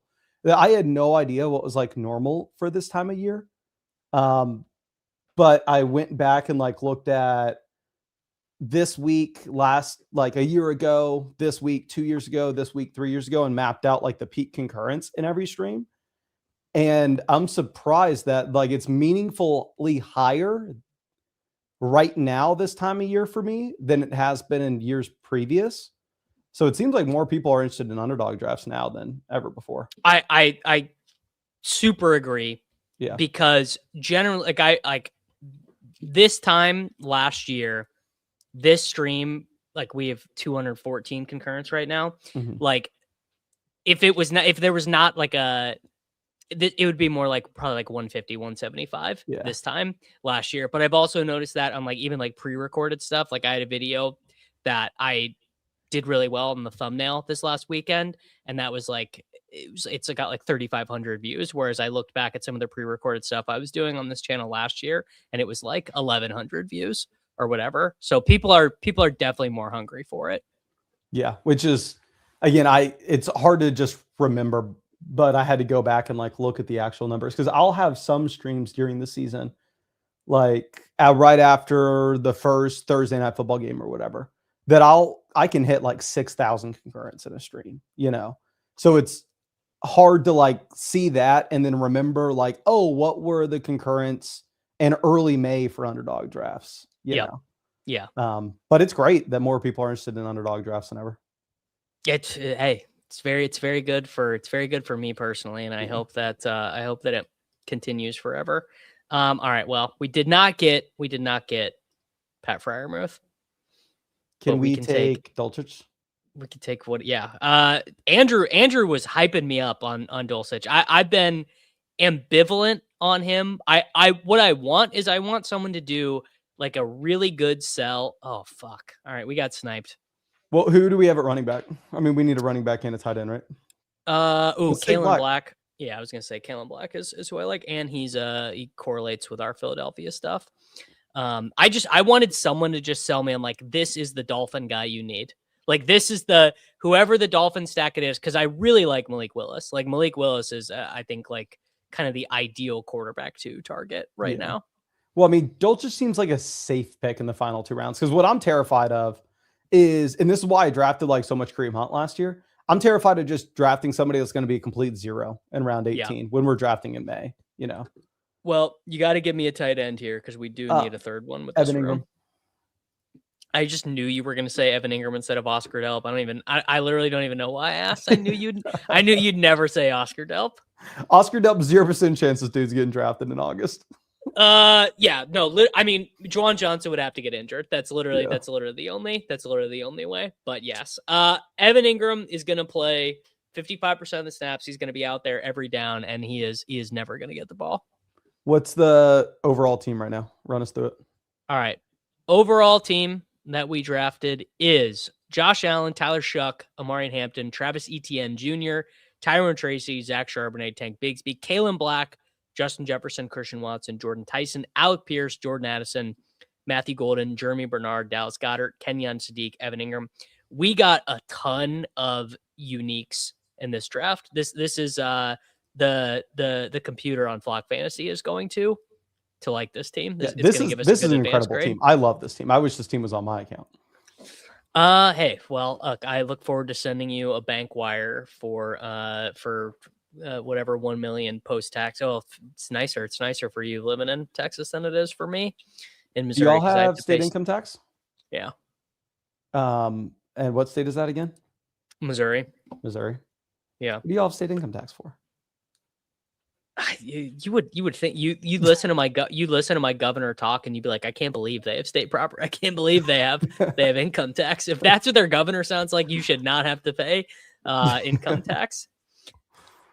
I mean, honestly, it's really nice to get the Saints double, and frankly, to not like, let's say this team did in fact get to the Best Ball Mania finals, not having to sweat some bum Bills wide receiver, and just to be able to clean sweat Josh Allen rushing touchdown. Josh Allen throws a touchdown to Dawson Knox. Josh Allen throws a touchdown to a fullback, and just be like, wow, clean. Not having to try and beg Khalil Shakir to do something. And unstacked Allen, we could also just use him to get by in week 16 and then have him flop week 17 and have the Christian Watson. I'm sorry, not Christian Watson, the Jordan Tyson, Tyler Shuck 30-point bomb. Correct. Yeah. Josh Allen gets Josh Allen gets us to New Orleans, Atlanta, which is, I mean, pretty easy. Wow. I just have to make a note of this. I've not seen Marlon Klein drafted in a draft yet. Marlon Klein is too fancy even for me.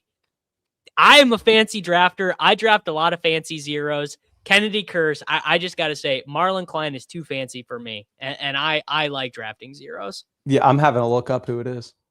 He was a second-round pick to the Houston Texans. Is he the blocking tight end? He's the blocking tight end. Oh. Yeah, him and Nate Borector were the out of nowhere blocking tight ends that launched 1,000 think pieces from people across the fantasy football space about how every team is now all in on drafting or all in on playing 12 personnel. All right, indeed, we did get an A for advancement. Only honestly B+ on ADP score. I don't know. Well, the thing with it is, one, I told the devs that they need to be a little more lenient with the ADP score. And it's also graded out where you're never going to have a crazy ADP score right after the draft because it updates over time. Right? So yes, okay. If something happens where Jordan Tyson's all of a sudden a 4th round pick a month or 2 months from now, then that's where you're going to see the crazy swing. So the ADP stuff, it's pretty like muted until you look back at drafts. Wow, I don't think I've seen the S tier advancement yet either. I believe that is my first. I believe that is my first S tier. Oh well, there we go. I got a nice Pitbull in there. My portfolio, we're feeling great. We're feeling B-. I'd take a B- on 437 completed teams. I think. Oh yeah. Yeah. All right, we're gonna get out of here. Mason, you'll be live at 7 p.m. tonight. I am not gonna be streaming Best Ball tomorrow. I owe a Dynasty stream to the people tomorrow. So if you want a team review for a Dynasty team, and pretty soon there will be the ability for you to submit your Best Ball portfolio for review. So if you sign up for Flock Fantasy, code Davis, part of the voucher bundle is you get a team review, but instead of having to, maybe you guys aren't Dynasty drafters, you guys will be able to do the Best Ball portfolio review, which will be very fun. We're going to get out of here. Everyone, make sure to like the video. Check us out over on flockfantasy.com, and I will see you guys back tomorrow. Later.